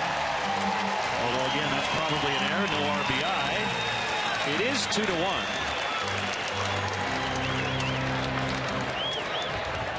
Another play where the ball was played off to the backhand side. So Kendrick maybe could have taken one more step to get in front of that ball and make it a little bit of an easier play, but just couldn't handle that last hop. It skips through into right center field. The Cubs are on the board.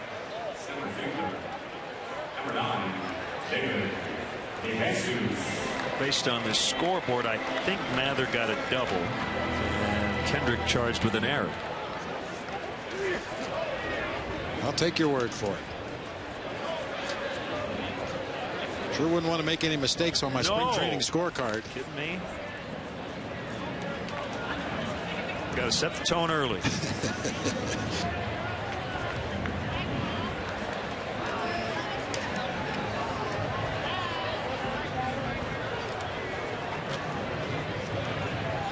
So the Angels with 2 errors today. And DeJesus squared the bunt and took it low.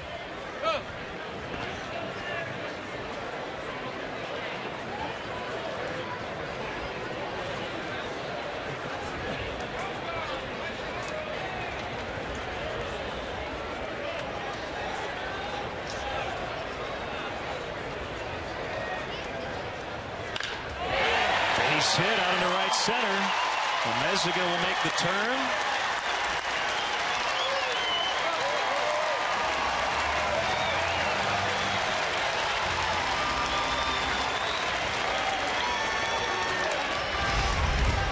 That's good to see for David DeJesus. We touched on him briefly in the open of the show. Claim to fame has been his on-base percentage, taking his base on balls, getting his base hits, but he's really had trouble getting the bat going this spring. That time a nice line drive toward the gap in right center field to put Cubs on the corners.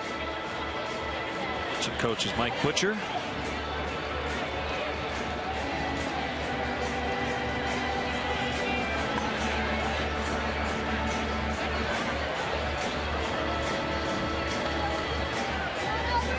We talk about baseball being more of an individual sport than any of the team sports. And it's true, Bob, but defense is really a team sport, isn't it? Ideally, yeah. Everybody knows where their teammates are going to be on a given play. You know how your pitcher is going to try to attack a hitter. You position yourself accordingly, and communication always key defensively. Just the idea of an error or a misplay affects your pitcher's pitch count, keeps the inning alive.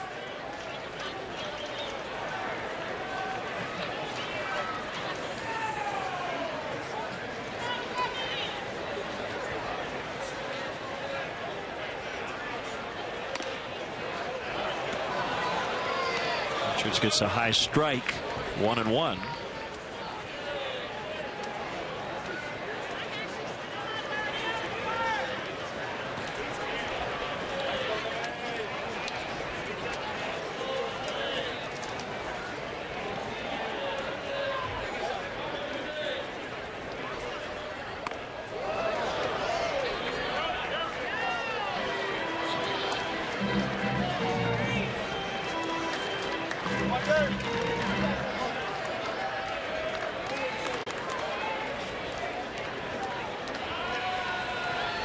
Tying run at third here in the 5th.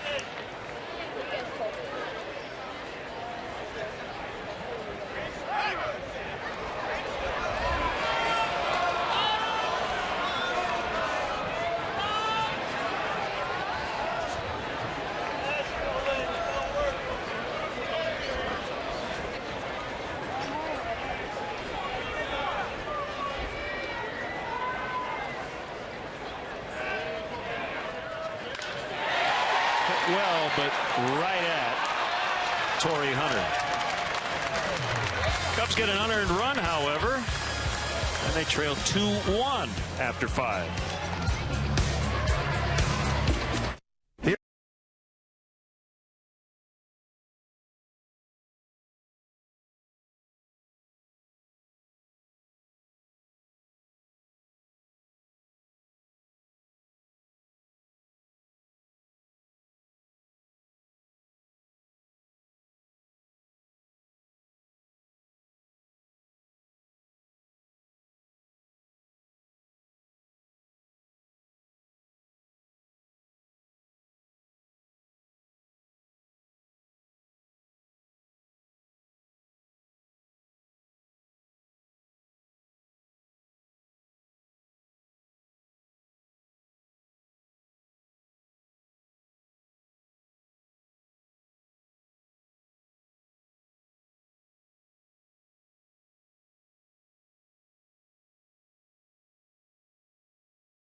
Summer camps offer children ages 5 to 13 of all abilities the ultimate major league experience for 8 one-week sessions in 6 convenient locations around the Chicago area.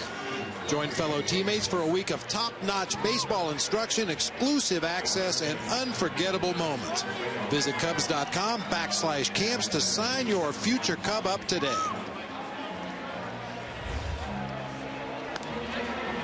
Rodrigo Lopez in a battle for one of the final spots in the bullpen.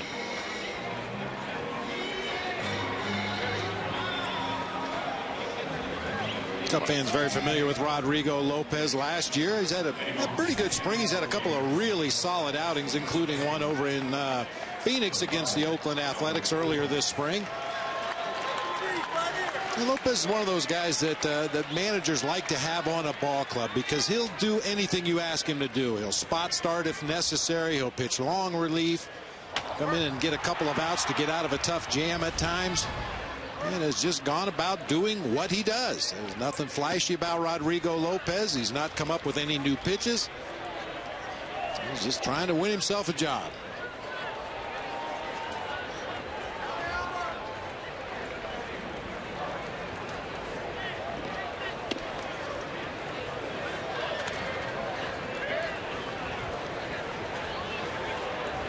One and one on Albert Pujols.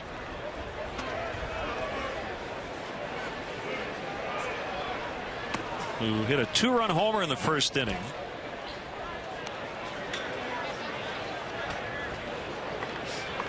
Boy, I'm trying to piece together the matchups these guys have had in their career. Let's see, Pujols I think was like 0 for 12 or 0 for 13 against Lopez. Remember that? Yeah, going into last year. And he hit 3 homers off Rodrigo in 2011.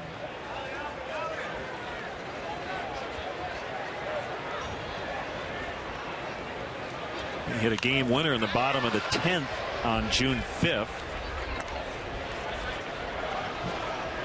Well, as a hitter, Len, sometimes those kind of streaks can sneak up on you. You may feel like you're having good at bats. You may feel like you're taking good swings against an opposing pitcher, but not getting results, and before you know it, you look up and you're 0 for 12 or 0 for 15. And being the good hitter that he is and the good student of the game that he is, I would assume that Albert Pujols did a little more video work, looked at the scouting reports a little bit closer, and determined that he was going to try to even those numbers. Yeah, he was 0 for 12 going into that bottom of the 10th at bat in St. Louis as he takes ball 4.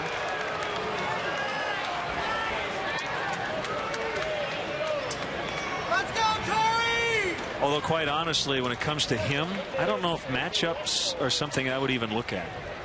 As just as great as he is. Especially when it comes to rising to the occasion when you need it the most. That'll be it for him. Ryan Langerhans is going to pinch run for Pujols.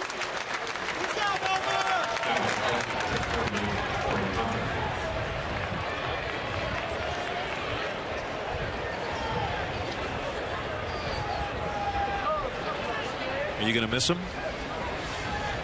Yeah, you know, I enjoyed watching Albert. I love the way he goes about his business. We were privy to the pregame workouts down at Busch Stadium in St. Louis, and you know as well as I do, Len, he was one of the hardest working guys on that ball club, out there 3 or 4 hours before every game, working on his defense, in the batting cage, working on his hitting before the regular routinely scheduled pregame workouts happened. I mean, he's what you like a superstar to be. Yeah, I mean, I think we have mixed feelings. I'm not going to miss seeing him perform against the Cubs. However, if you consider yourself a baseball fan and you don't respect what Albert Pujols has accomplished, then you don't really like the game.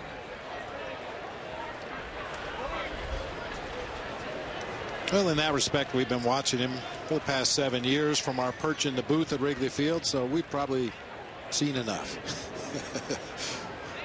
He can't do anything else to impress us. Let him go do damage in the American League. Runner goes, throw to second. They're going to get him. Steve Clevenger nails Langerhans. I mentioned earlier that Clevenger, perhaps with not the same kind of arm strength as his competition for that backup job, Wellington Castillo, but very quick release, very accurate. Some of that comes from his playing time at shortstop, as you mentioned, a converted shortstop, and puts that one right on the bag in plenty of time to get the runner. So Hunter is aboard as Barney couldn't handle it. Len, I think back to our first telecast of the spring from Maryvale against the Brewers, talking about Dale Swaim and his philosophy on defense. You're always better off attacking the ball rather than holding your ground or backing up, in this case, as Darwin Barney backs that one into a terrible hop and cannot handle it. I imagine there'll be a little tutorial back at the dugout after this inning.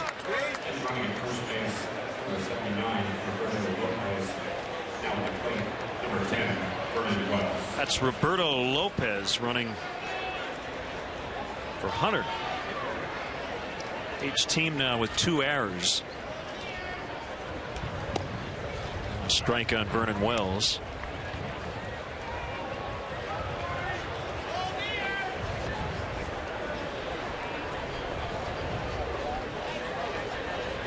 That's the big issue for the Angels going into the season, is supporting that excellent pitching staff.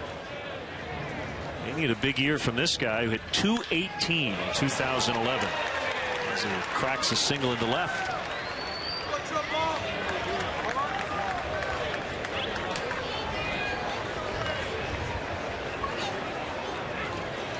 And that'll be it for him. Pinch running parade continues. Ryan Mount.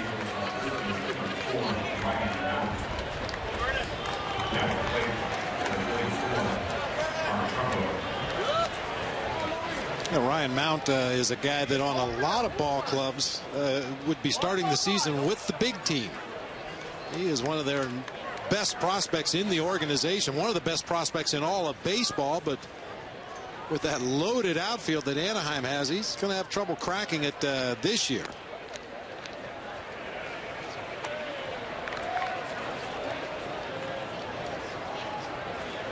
And they say he's faster than Peter Borges and Tony Campana. Something about those helmets.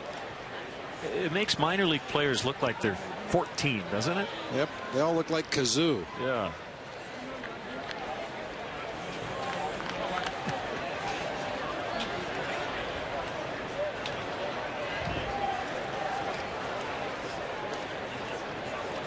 Was it David Wright that initially started wearing the newer, bigger, more protected helmet, and it just looks funny.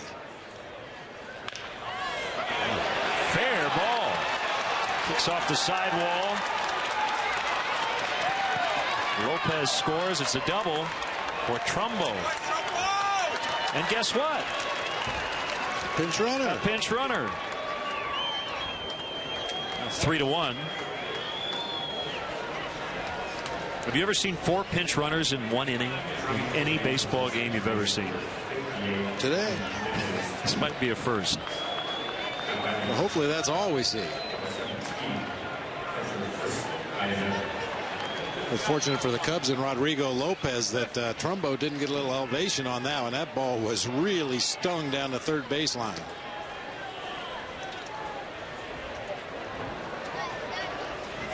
Brian Hernandez is the runner at second.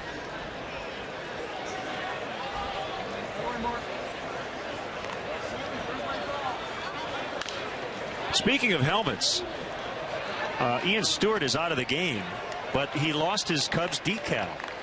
Look at the helmet. Going to get Tom Otis' helmet on the case. Looks weird. Yeah, the Cubs logo on the helmets is actually kind of 3-dimensional. If you rubbed your hand across it, it's raised up off the helmet, and just some adhesive on the back of it. And when you throw it in and out of the helmet bag and spin it into the on-deck circle, occasionally slam it off the bat rack, those logos can come off. Yeah, it is not just a sticker. It's actually threads like you see on the hat.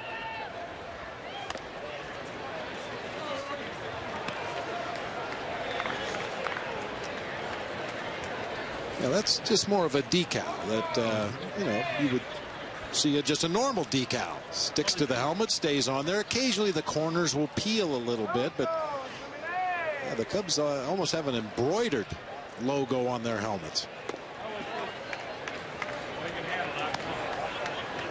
That gives Otis something to do.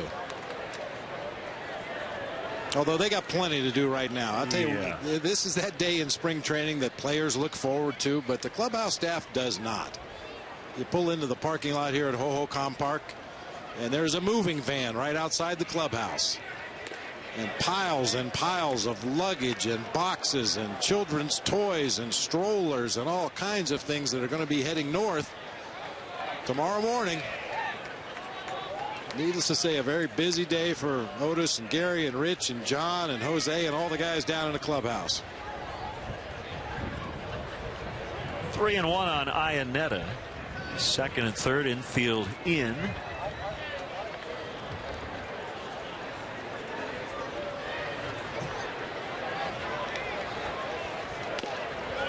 And they're loaded up.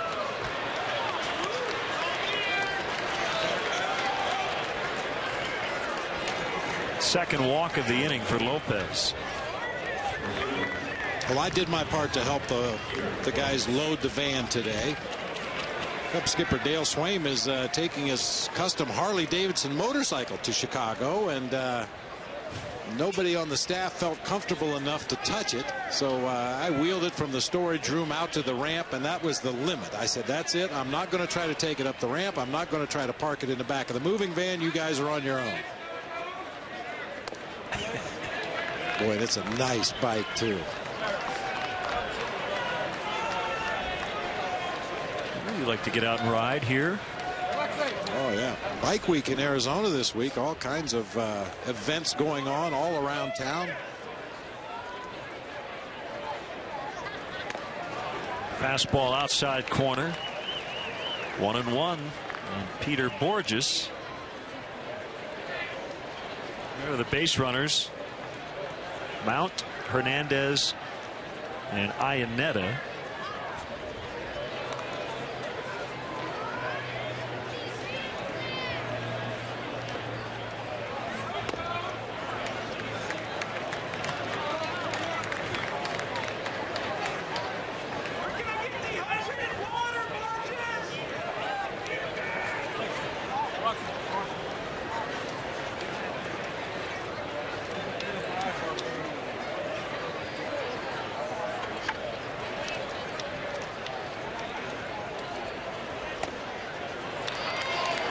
Pretty big pitch in any at bat. That 2-1 just caught the corner. Now 2-2 instead of 3-1.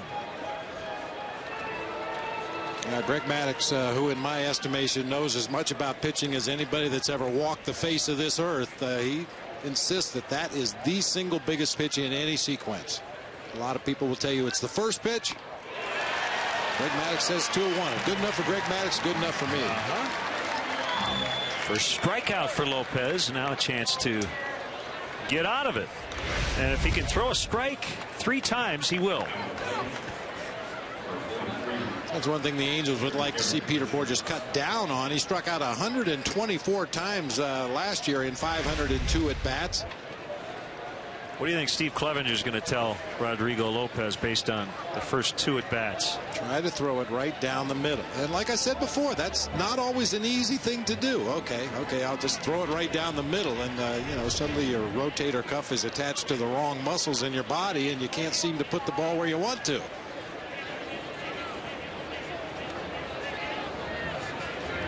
Richards has not swung the bat per instructions from his manager, yet he's worked a full count both times before striking out.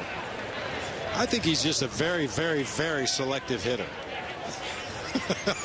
Just hasn't seen anything he likes yet.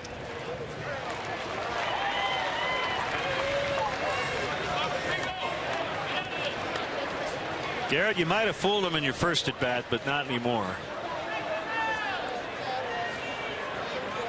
There you go. He took a phantom wave after striking out just to say he swung at something.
A buzz over the offseason, and now everyone is ready to see the players in action.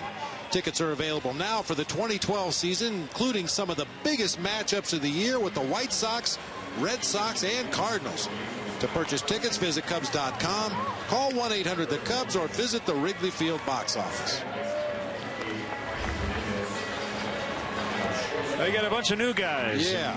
New spots for the Angels. Promise you we'll get to all of them, but we'll do our best. I know Jorge Cantu's playing third.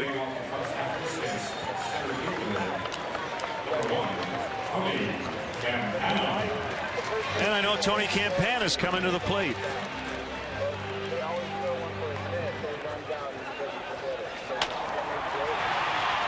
We'll start the year at Iowa.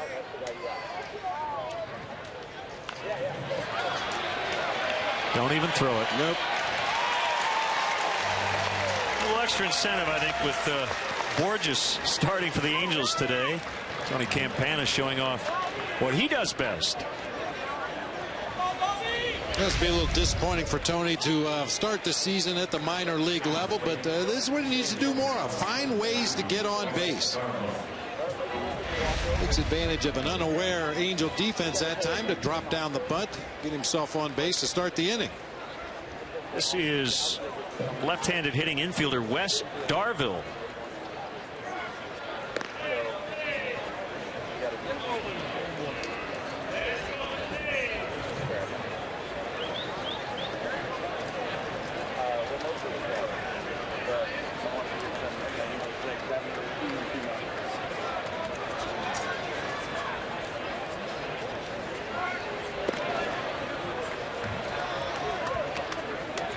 Darville, the Cubs' 5th-round pick in the 2009 draft.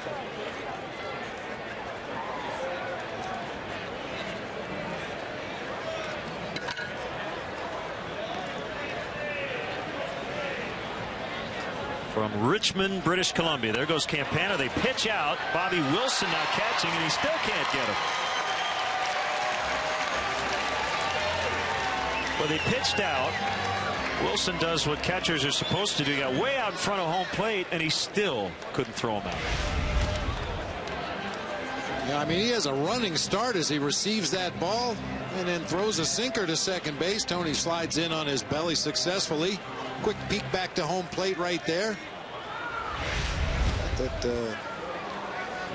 127-foot sinker to second base. That doesn't work.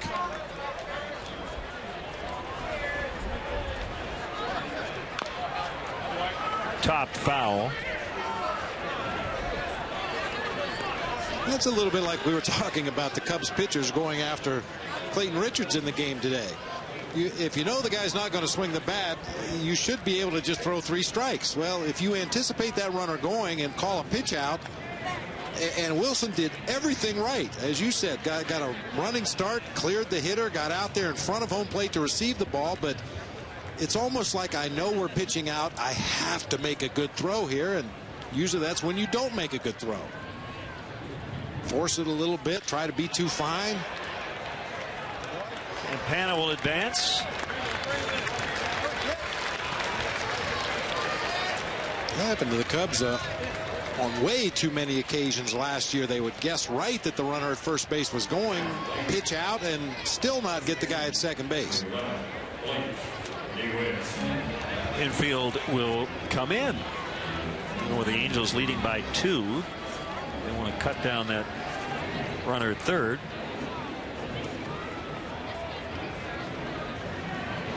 I'll tell you, even playing in on a ground ball to one of those guys, there we go. On contact, they had no shot at Campana. Kind of surprised they did play in. So an RBI ground out for DeWitt, and it's 3-2. You like it when I'm thinking out loud and then exactly what I was going to say happens. What's the point?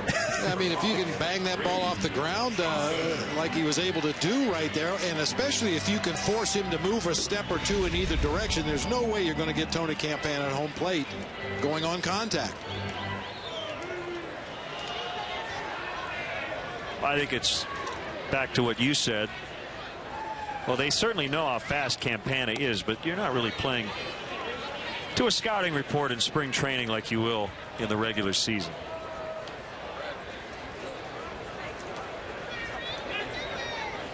Well, and fans out there may say, well, why not? Well, part of the reason is when you play a team, first of all, right now the Angels have about 6 guys from minor league camp on the field. So what, are you going to spend 2 hours in your pregame meeting talking about 60 guys just in case? It's just not practical.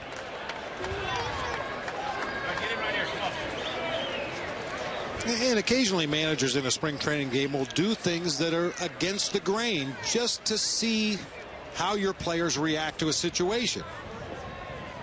I mean, it's totally impossible, even in a Cactus League season, to encounter every situation that you're going to encounter during the regular season. But when you do have those opportunities, sometimes you want to put your players in an uncomfortable situation, or maybe something that you won't do during the regular season, just to see how they react to it.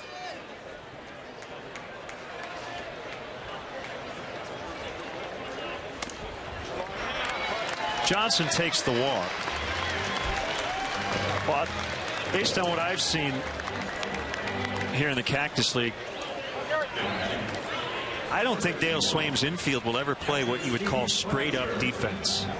I think that a lot of calculations will go into where each guy will play against every hitter. I've noticed the cornermen like to play way off the lines, squeeze those holes, try to steal away an extra hit or two a series maybe.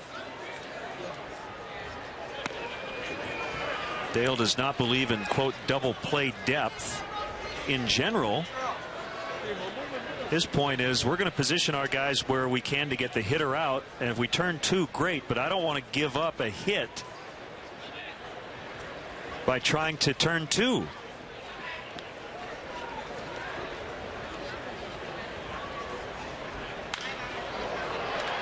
In other words, Bob, why play guys, quote, out of position according to the hitter and the scouting report and who's pitching, just because we need to play in double play depth? We're going to play where we need to play to get that guy out. And I would assume, you know, being the good baseball guy that he is, there may be situations during the course of the season where Dale Swaim feels that it's the right thing to do to bring your infielders into double play depth. But as a general rule, I think he's more concerned about staying away from those big innings. Avoid those crooked numbers on the scoreboard, especially if you have a team that figures to be challenged to score runs.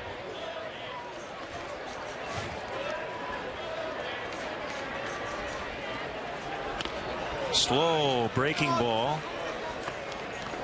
And we haven't talked a lot about it this spring, Len, but I'm sure we will as we get into the regular season. But the whole sabermetric idea, the statistical analysis of the game that has gone leaps and bounds beyond what we ever thought baseball was about. And you know, the combination of the sabermetrics, using the mathematics, using the percentages in your favor, but at the same time using good baseball knowledge and experience to combine the two and hopefully come up with a game plan that will help your team win as many games as possible. I think that one of the basic places to start is what Theo Epstein has talked about, being thorough. And if you have all this data in front of you that says when this pitcher is on the mound, balls are never hit to this part of the field, whether it's a ground ball on the infield or a fly ball to the outfield. If you see one or two a year hit to that area, why would you ever play in that area? Play to where the guys hit the ball. And you are just essentially playing the percentages. It doesn't mean that the next hitter's not going to hit the ball to that area, but it's unlikely.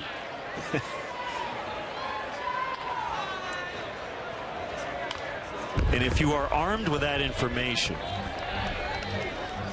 you'd be remiss in not using it. Or at least considering it as you go about positioning your team or deciding which pitch to throw or what strategy to use on offense. The more input you can have from all of it, the better chances you're going to do the right thing.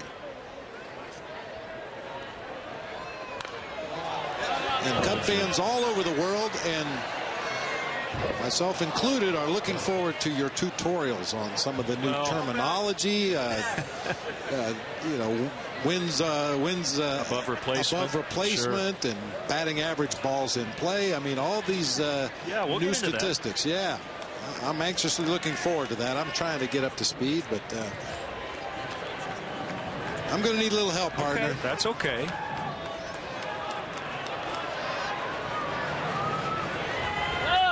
Johnson goes, and Clevenger dumps it into left for a base hit, and Johnson on his way to third. He's in.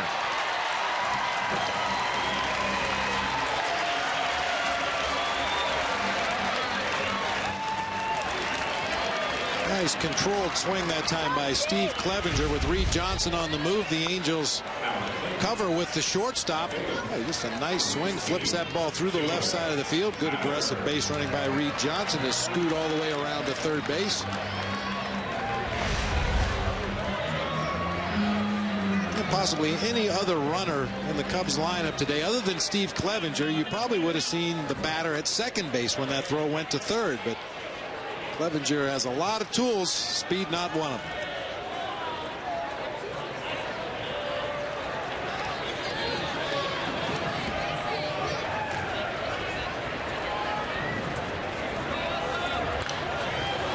Well, you use the term replacement level player. That is a very interesting term, and we'll get into more of it as the season goes on. But I think sometimes fans, and maybe we, tend to forget that somebody's got to play every position. That position, if let's say third base or the 3 spot in the lineup, it's got to be filled for 162 games. Okay. Delayed steal by Clevenger, and it's going to tie the game. So he's going to be thrown out here eventually, but the run already counted. Oh, that's beautiful. They steal a run. That's that base running we were talking about. I think Dave McKay will be very happy with that. We'll look at it when we come back. 3-3 after 6.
Well, the Cubs have done the delayed steal a few times here in the spring, but this was by design here. This is the shuffle and then run, and you see Steve Clevenger had no intention of stealing second base. And the real key to the play, Len, is the read that Reed Johnson had down there at third base. While Steve Clevenger was taking his shuffle steps off of first base, Reed Johnson was doing the same thing at third, so that he put himself into a position when the Angels threw to second base, Reed was able to scamper home with the tying run. And that is something they have worked on at length this spring.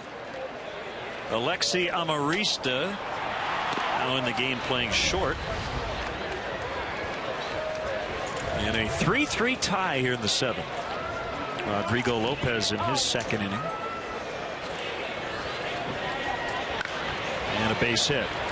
All right, back to replacement level player. Basically, replacement level would be like if you needed to bring up a AAA player to play left field every day. What sort of baseline numbers would he put up over the course of the season? When you talk about above replacement, it's the value provided above that. So whatever that is for a first baseman, let's just make up something, Bob, like the replacement level first baseman is going to hit 236 with 17 home runs and drive in 59, something like that. They got him. Clevenger has done it again.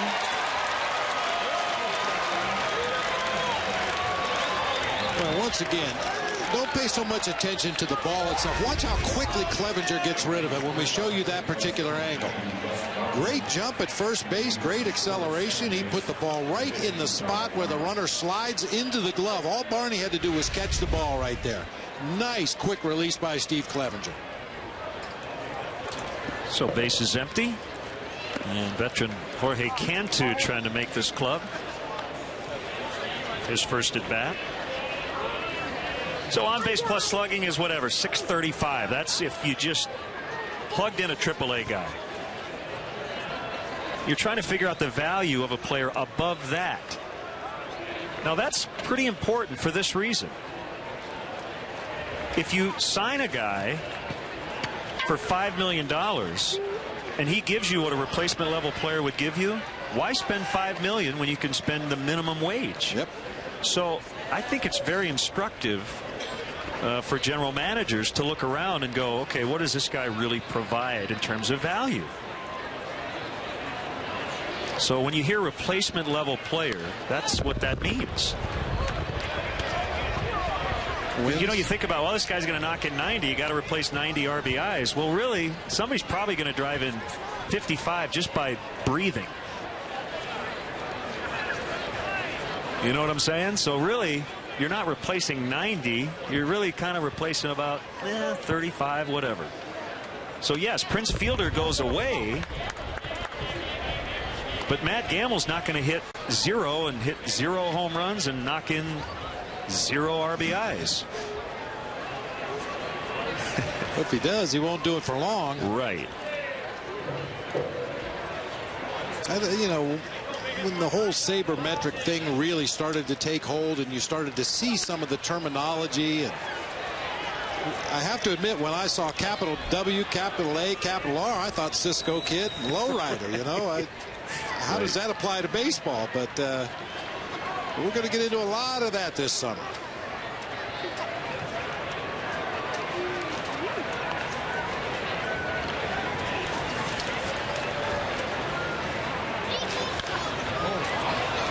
Little lob wedge, and it'll be caught by Darwin Barney, who is now playing second.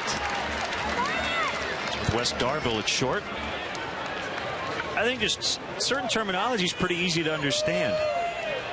How about on-base skills? That's pretty obvious, right? Talk about a hitter's on-base skills, his ability to get on base. Nunchuck skills.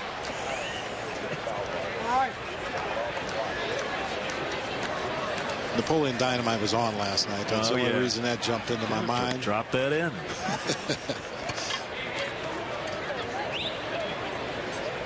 You don't have to say he's a walk guy or he's a generic good hitter. How about he has good on base skills?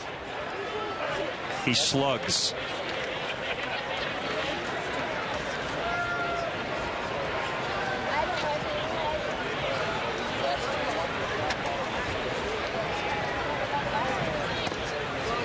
I mean, the bottom line, partner, is the game has not been redefined. The rules haven't changed. You still need to get 27 outs. But I think it's the clear understanding of the first team to get to 27 outs probably going to lose, right? Well, I think it's especially valuable you know, when you're talking about putting together a team. Like you said, if you're going to spend money on players, it helps to know exactly what you're getting, not just buying a pig in a poke, so to speak, and hoping for the best. If you can statistically anticipate what you're going to get from a player based on his history, and that's going to increase your chances of signing the right guys. Yep. 3-3 stretch time from Mesa.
fans with the most unique behind-the-scenes VIP game experiences available. Each package includes great tickets, first-class hotel accommodations, a special Cubs gift bag, a tour of the ballpark, and a private meet and greet with a current Cubs player. For more information, visit Cubs.com. Former Cub LaTroy Hawkins is on to work.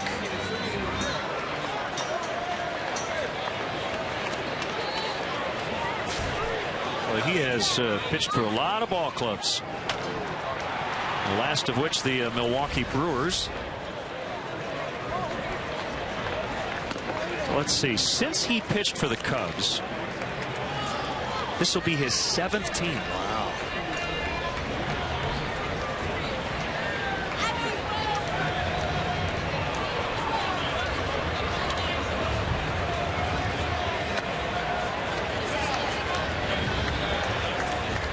Well, he's been able to stay relatively healthy throughout his career. He's a reliable arm out of the bullpen, and he's constantly reinventing himself. We saw some changes to his delivery last year as a member of the Brewers. You see a little taste of it here. He hides the glove and the throwing hand behind his right hip from the stretch position. Cantu.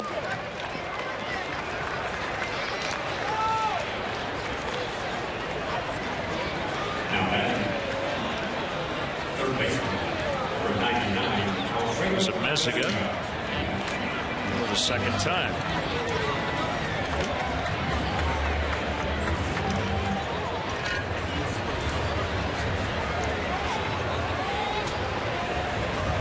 Gary, Indiana native LaTroy Hawkins.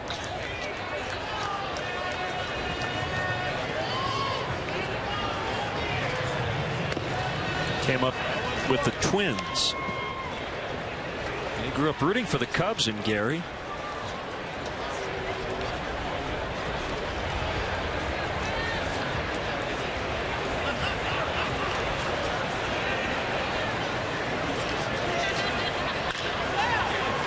Rollover bouncer to the second baseman Hernandez. 2 down.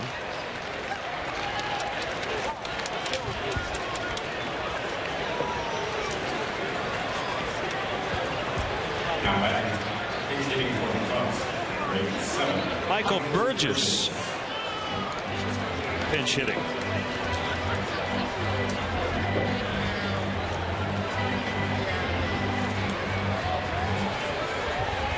Burgess, a big part of the Daytona Cubs Florida State champion team last year.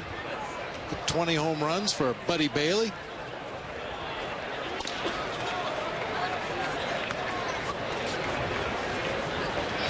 That was our first look at Garrett Richards. He was pretty impressive. 6 innings, gave up 2 earned runs out of 3.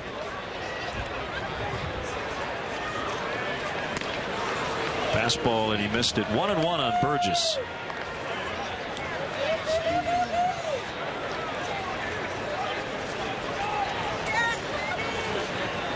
He's from Tampa, Florida. Came over from the Washington Nationals in the Tom Gorzolani deal.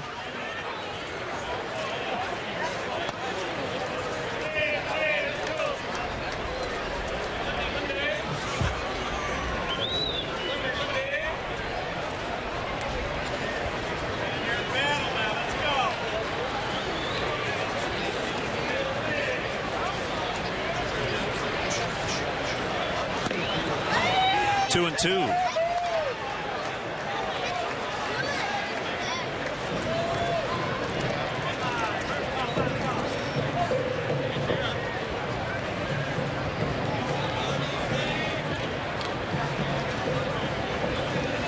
Cubs have not led in this game.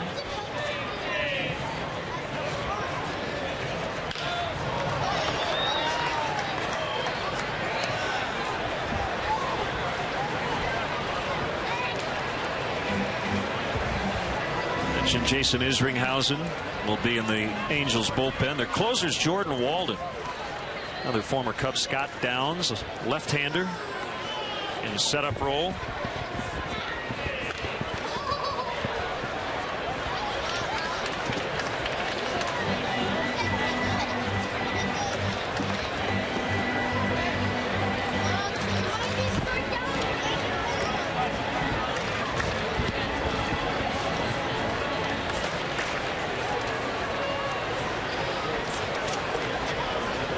Another 2-2 coming up to Burgess. And a swing and a miss to end the inning. So Hawkins goes 1-2-3. That'll take us to the 8th and a 3-3 tie.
News Nightly on Sportsnet Central, presented by AT UVerse. Coming up tonight at 6:30, we hear from the Bulls as they prepare for Oklahoma City Thunder. That's coming up tomorrow. Plus, complete coverage from Northwestern's first spring practice. Join Gail Fisher for Sportsnet Central, presented by AT UVerse tonight at 6:30 only on Comcast Sportsnet, fans' best friend.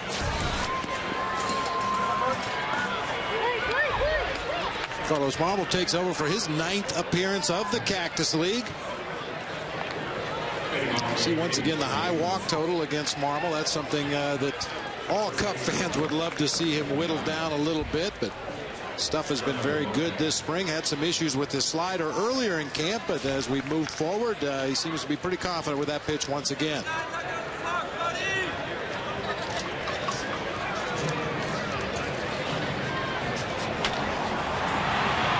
Thing he's trying to get is maybe some earlier contact.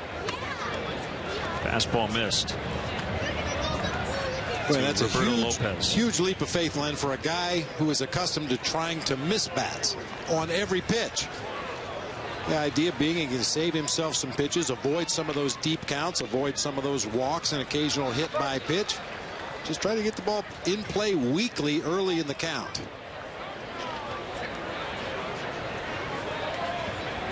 I think as he's gotten older, and you want to miss bats, there's a slider or a strike. When you're a closer, you're going to be in a lot of big spots with runners in scoring position late, and then you could strike them out. That's always better than a ground ball that could squeak through and for a base hit. Up the middle, backhanded by Barney, off balance throw, and he got him.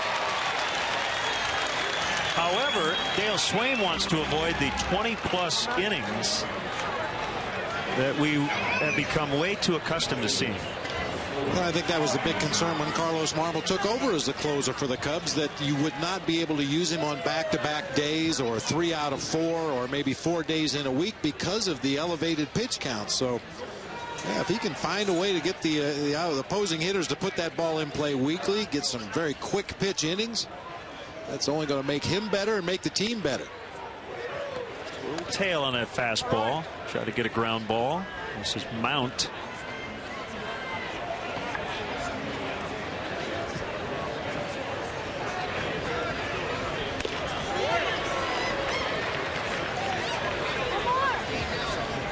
Oh, and 2.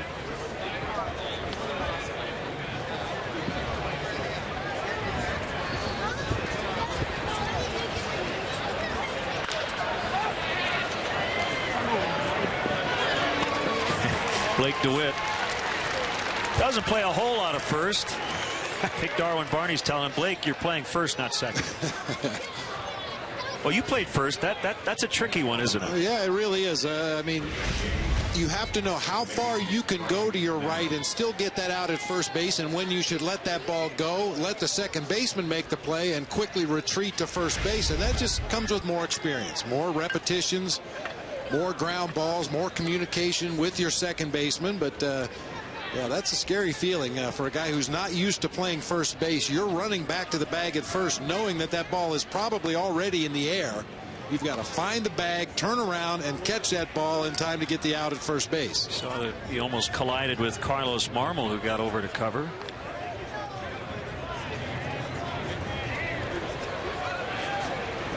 That's the other thing, too, isn't it? If you're a first baseman and you commit to go after that, the pitcher should be there. We've seen the 4-1 ground out occasionally. I mean, that's the pitcher's only job on that ground ball to the right side, is get over there and cover the bag at first. If the first baseman can get back in time, then obviously he's going to make the play, but the pitcher should always be there on a ground ball to the right side of the infield.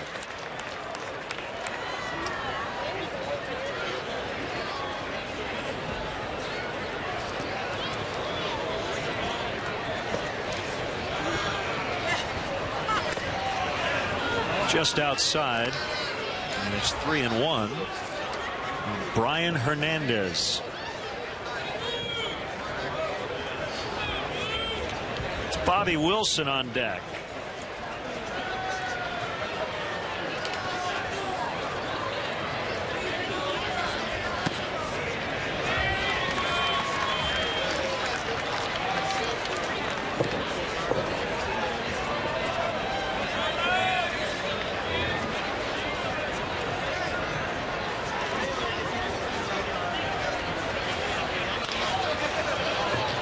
Up on the sliders, shallow right. Carlos Marmol goes 1-2-3 without a strikeout.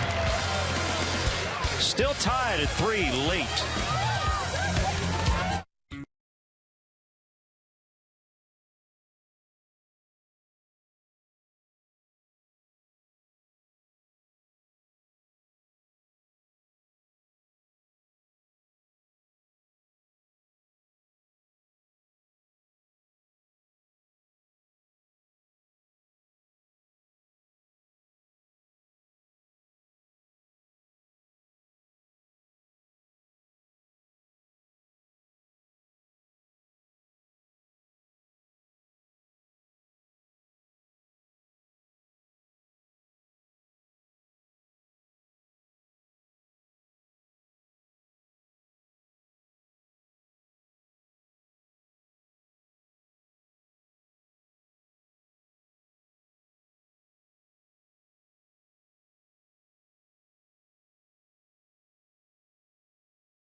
Cubs with the largest selection of authentic spring training gear, including clubhouse caps and t-shirts, jerseys, sweatshirts, and more. Get set for spring at the official source, the Cubs Shop.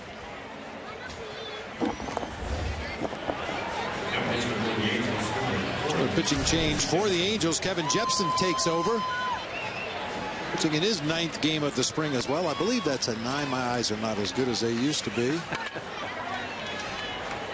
A lot of things aren't as good as they used to be, but it's spring training.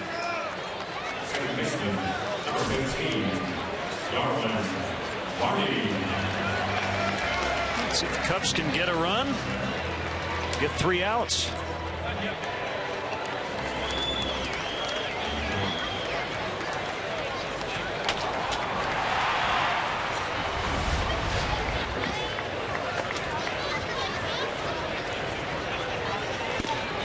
Fastball called strike.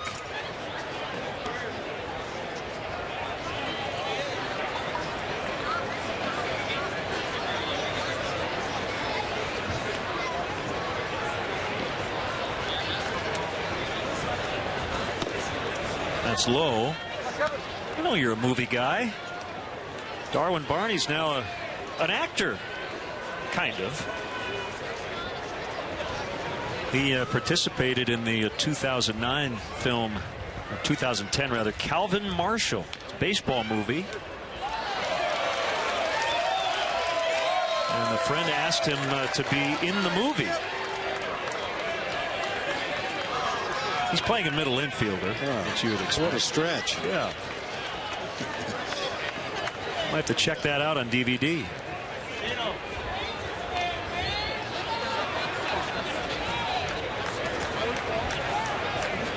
You know Steve Zahn, he's in the movie. Oh, yeah. Throw to first, and Barney is out. Jorge Cantu.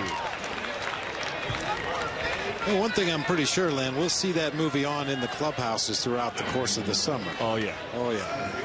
With a lot of critiquing from his teammates. Well, I didn't realize this. I said, do you have your SAG card? The card you need to have, part of the Actors Union. He said, no, but I qualified after being in this first one. So I said, so the next one you'll have.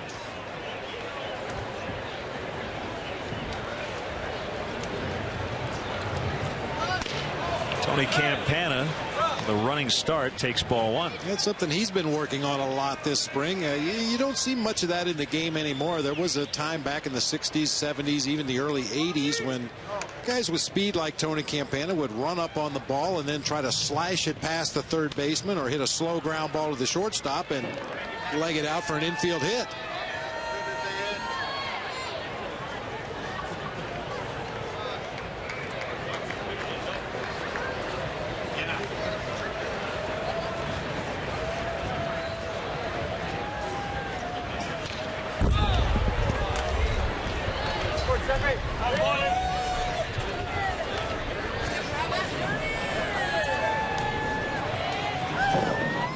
Missed it earlier. Albert Pujols, his first ever Cactus League game against the Cubs, hit a home run in the first inning, 2-run shot. He would later fly out and walk before being removed for a pinch runner as Campana lines out to Mount in left. Just hit it too good. Just like Albert hit his too good earlier in the ball game. Unfortunately, we saw way too much of this when Albert was a member of the St. Louis Cardinals and picks up right where he left off. First at bat against the Cubs this spring, a home run to deep left center field. Well, the good news is you won't have to see that again in the regular season coming up. Unless you want to tune in the Angels some late weeknight. Darvill 0 for 1.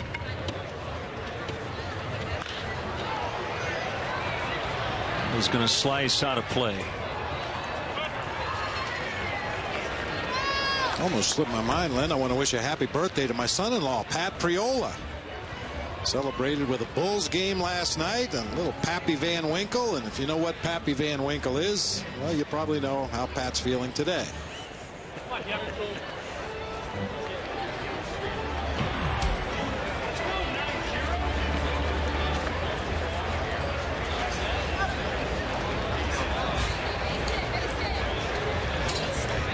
Jepson with a pitch, another foul.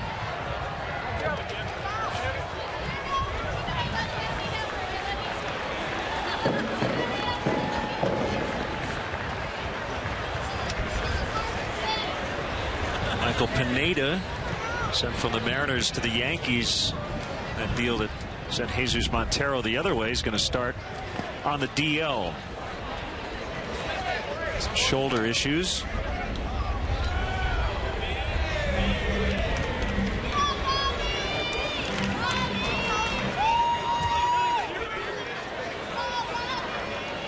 The regular season's already started. As the Mariners and A's split a 2-game series in Japan. Yoenis Cespedes hit his first major league home run in the second game. And Ichiro Suzuki playing the part of returning hero. Yeah. 4 base hits. Opening game of the season over in Japan.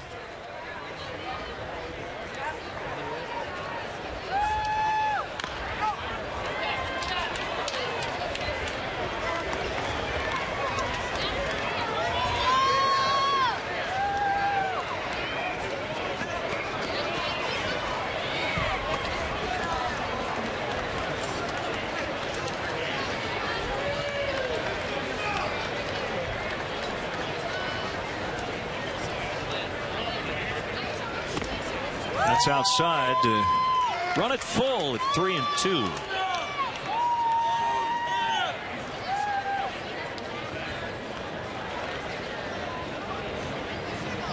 Blake DeWitt on deck.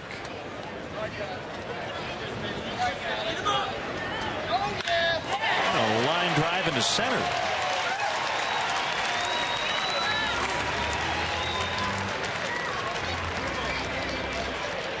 Good battling at bat that time by young Wes Darville, Canadian native.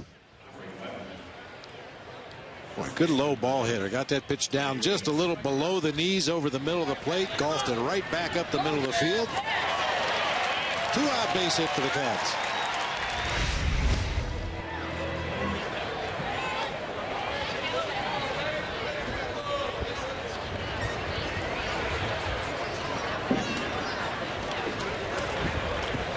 Pitch to DeWitt. Little tapper. Going to stay fair. And a nice play by Jepson to get rid of it quickly. And the Cubs done in the 8th. We'll head to the 9th. Cubs 3, Angels 3.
Chicago Cubs Charities Race to Wrigley, presented by Athletico, is on Saturday, April 14th. Starting at Clark and Addison, you'll run through the Wrigleyville neighborhood along the Wrigley Field concourse and finish under the famous marquee.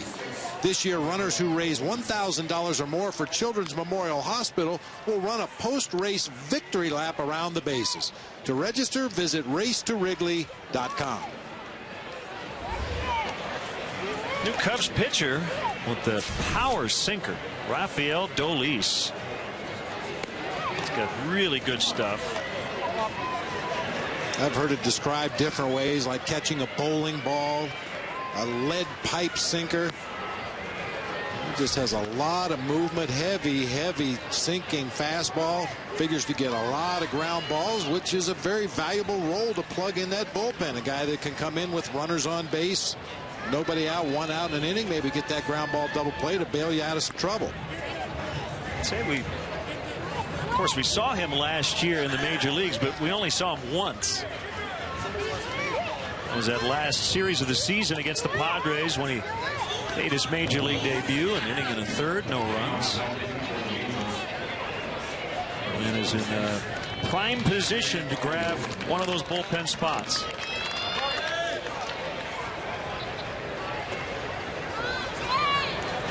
He's just 24 years old.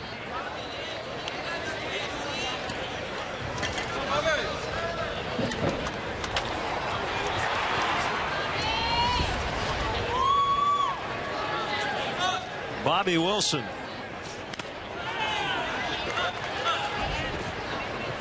Got a piece of Clevenger on that foul strike.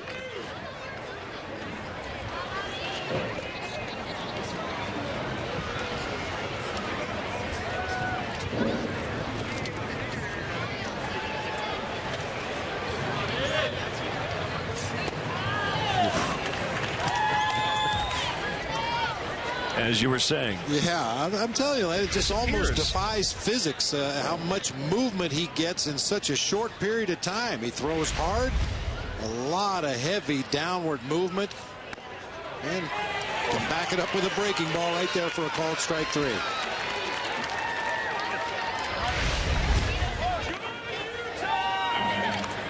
Boy, if he can master that pitch and consistently throw it where he wants to in the strike zone in some instances, bounce it on the front of the plate in other instances, he is really going to have a nasty 2-pitch arsenal.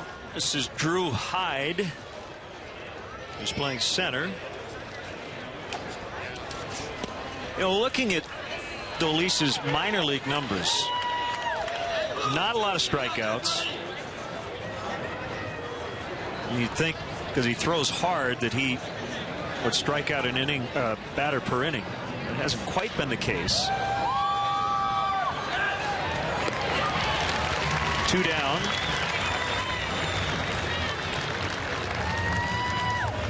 We were talking about Carlos Marmol working this spring to maybe pitch to more contact in certain situations, weak contact. Well, that's all Rafael Dolis ever does. He tries to pitch to contact because he knows with that kind of movement, that kind of sink on his fastball, the odds are in his favor that the hitter's going to put the ball on the ground where his defense can work behind him.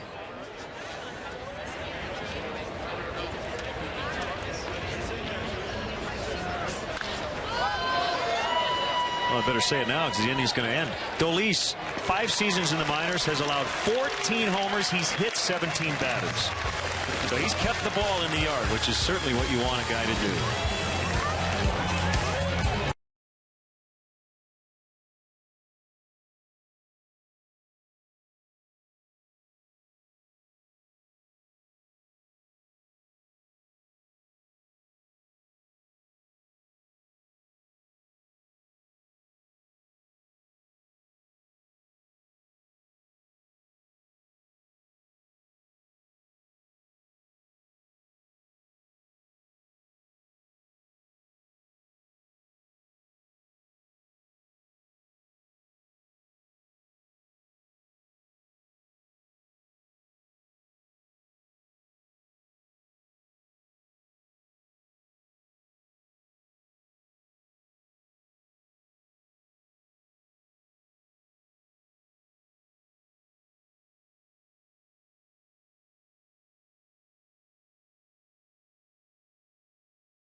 We get into the bottom of the ninth.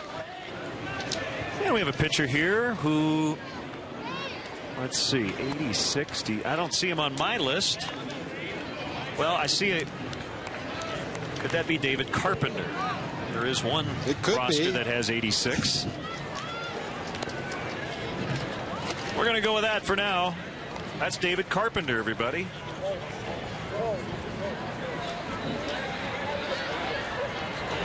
I seem to tell the story once spring, being in Florida, and a local Palm Beach kid, games in Jupiter, mom's watching, Marlins and the Mets, pitching for the Mets. We didn't have a number for him.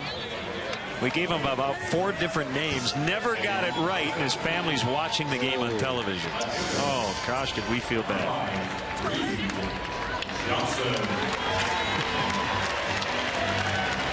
Hey, I want to give a shout out to Burton and Bernice Miller from Chicago, Cub fans for 80 years, rooting on their team. Also, Sue Beck from here in Mesa wants to say hi to Auntie Edna, watching in Gurnee. Cubs with a chance to win it here in the ninth. Again, they have not led today to this point.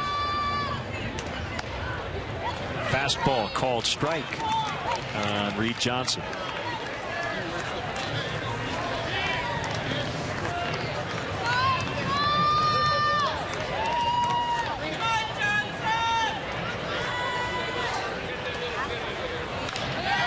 Punched out into center. Sliding catch, nicely done by Hyde.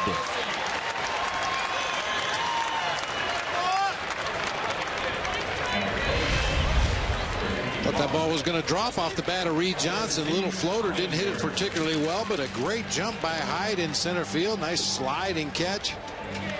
It seems like the Angels have a plethora of extremely fast outfielders.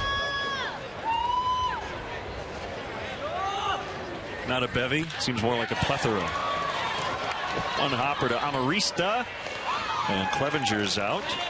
Well, hopefully it'll be a moot point. And the Cubs will get a home run from Joe Mather here. But if we do get through 9, tied, at this point it looks like the 10th inning is coming. Why? Because James Russell is cranking it up in the Cubs pen. Beyond that, it's kind of a negotiable thing between the clubs, depending on how much pitching you have left. How much pitching you have available, how much they're capable of throwing this late in the ball game. So we'll see how it goes. Let's just go ahead and hit a home run. Slider is a strike call.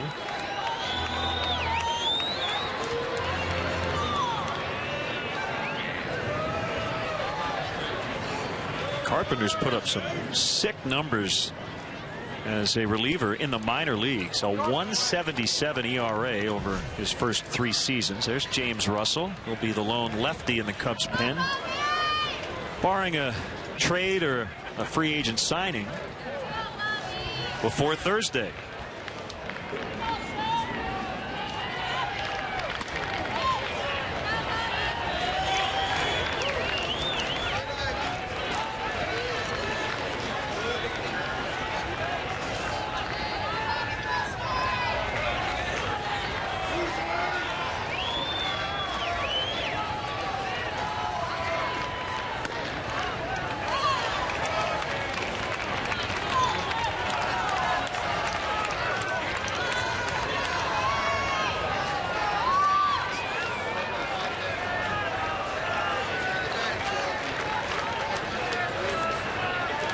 Two to Joe Mather. Popped it up behind the plate. No play for Wilson. He got a hanger right there. The ball just kind of floated up. The joys of spring training. Come out of the ball game, get a little running in the outfield, get heckled by the fans that are still out there on the grass berm.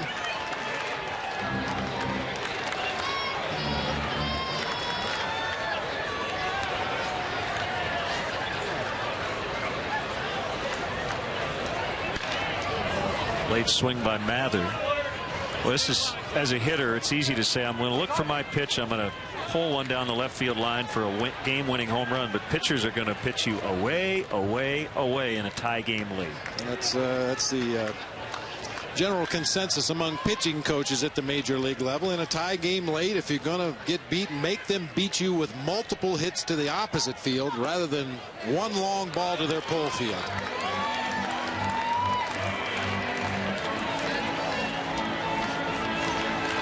That doesn't mean you never pitch inside. You come inside for effect, but then you go back away and try to get your outs on the outer part of the plate and off the corner away. Ready for a 3-2 and a called strike 3. And that'll send us into extra innings, tied at 3.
Chicago Tribune Live on Comcast Sportsnet. Tribune writers, sports stars, and celebrities join host David Kaplan to discuss the day's hottest sports topics and set the table for the night ahead.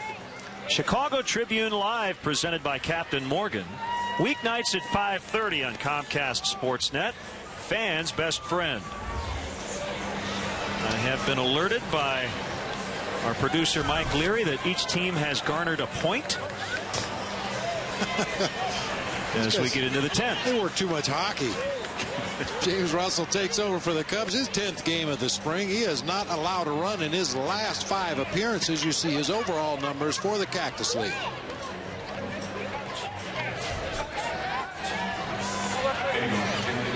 Yeah, just think, Bob, the baseball adopted hockey rules. When you get past the 15th inning, you have to take one defender off the field.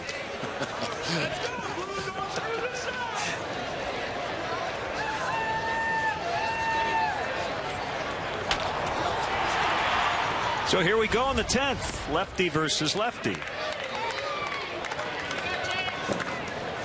Alexi Amarista. Another guy trying to grab a bench spot for the Angels. 0-2.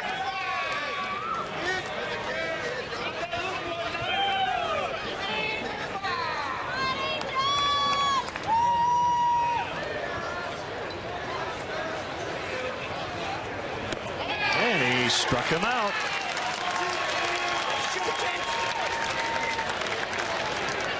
When you're trying to make a ball club, the last thing you want to do if you're a left-handed hitter is get in at bat against James Russell. Nasty breaking ball to finish off Amarista right there. Well, you're sitting over there hoping, bring in that right-hander that throws nothing but fastballs. I want to see that guy as I try to make this Angels ball club, but instead he gets a healthy dose of James Russell. He continues to fire strikes.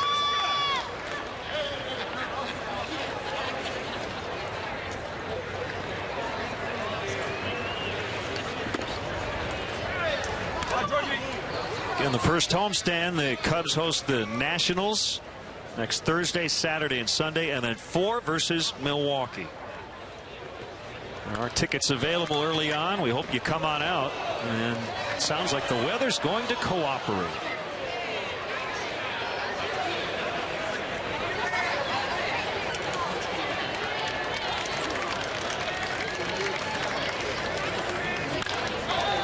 Golfed into deep left. Johnson will get to the spot.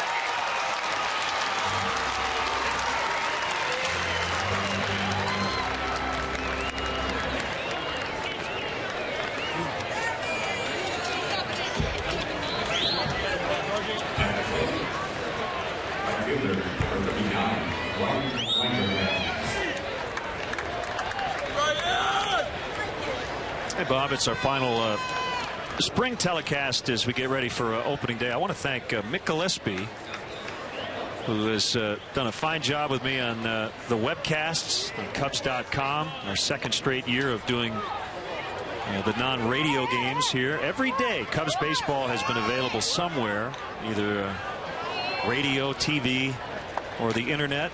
He does a great job in Tennessee, the Cubs AA affiliate there.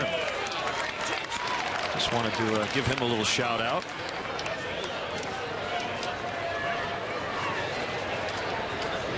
You know, they've got an iPhone app. I have a feeling you're going to be tuning Mick in quite a bit this year. Oh, yeah. Swing and a miss.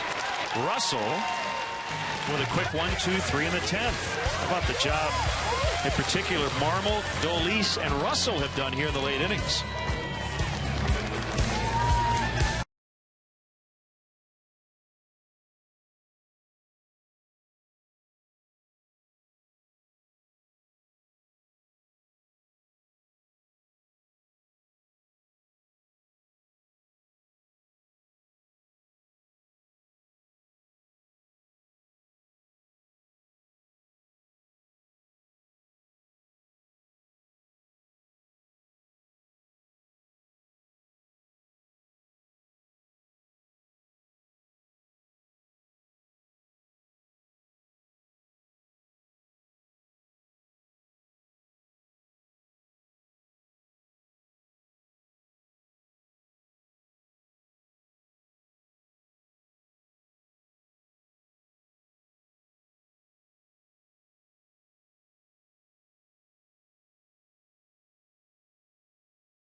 behind them, sometimes early in the ball game, but as you get closer to the end of the camp, guys fall into line where they figure to pitch during the season. Nice strikeout that time by Rodrigo Lopez.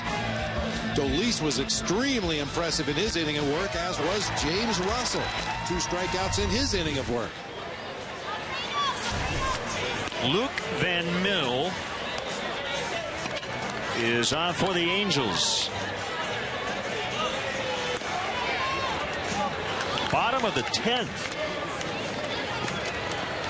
Need a runoff.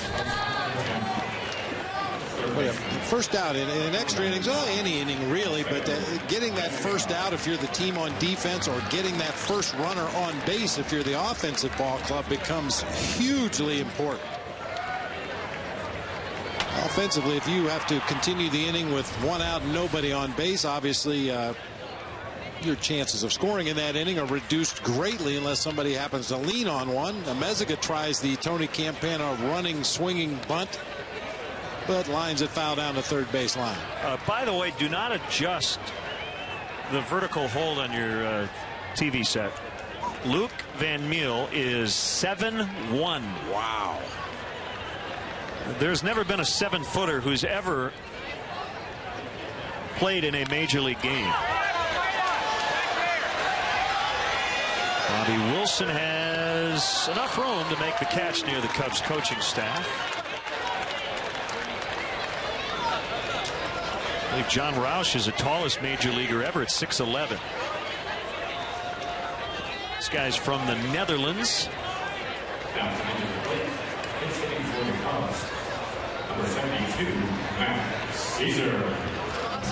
Now he looks skinny, doesn't he? He does look skinny. 260. I was going to say, yeah, he's probably 230, 240, but geez, 260. You hear pitching coaches and pitchers talk a lot about getting that downward plane, standing tall on the rubber, extending your arm high above your throwing shoulder and getting that ball going downhill to the plate. And Neal should be able to do that just about as good as anybody in the game, as Matt Caesar. Going to take the at bat here.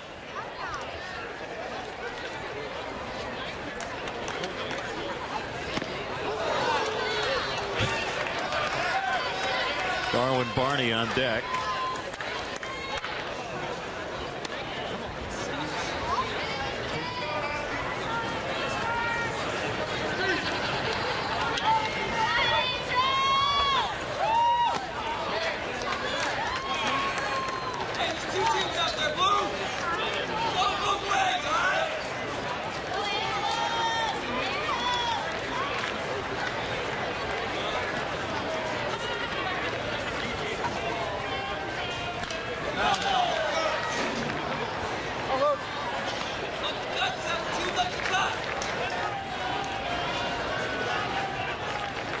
Signed originally by the Twins in 2005.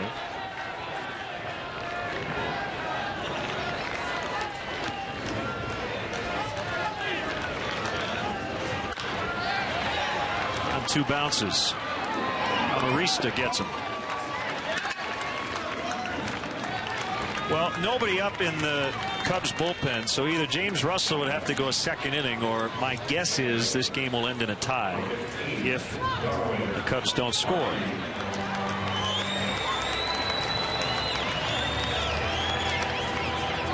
Cubs have already played 1 tie, and so have the Angels. I think the Dodgers have 4.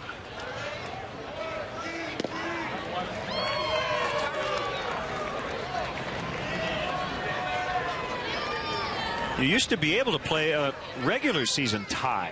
That was possible, but they tweaked the rules on that to make those games suspended.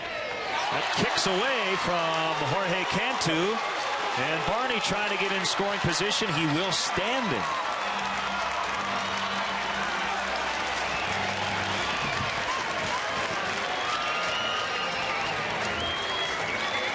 The Angels third basemen have had their issues down there today. Some hard hit balls that have been played awkwardly at best. A lot of topspin on that ground ball off the bat of Darwin Barney.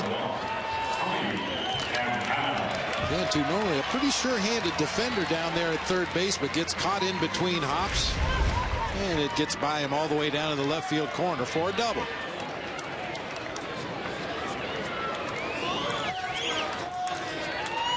Great thing about baseball. Nice. Tall and not so tall can play. As Tony Campana flies out to left. And I believe that's it, as Mike Scioscia and Dale Swain with the courtesy wave. That means game over. Cubs tie.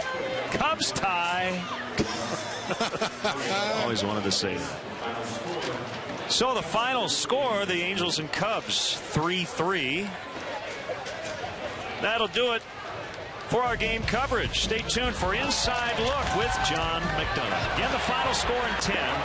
Cubs 3, Angels 3. For Bob Brenly and our entire crew, this is Len Casper saying so long. You've been watching Chicago Cubs baseball on Comcast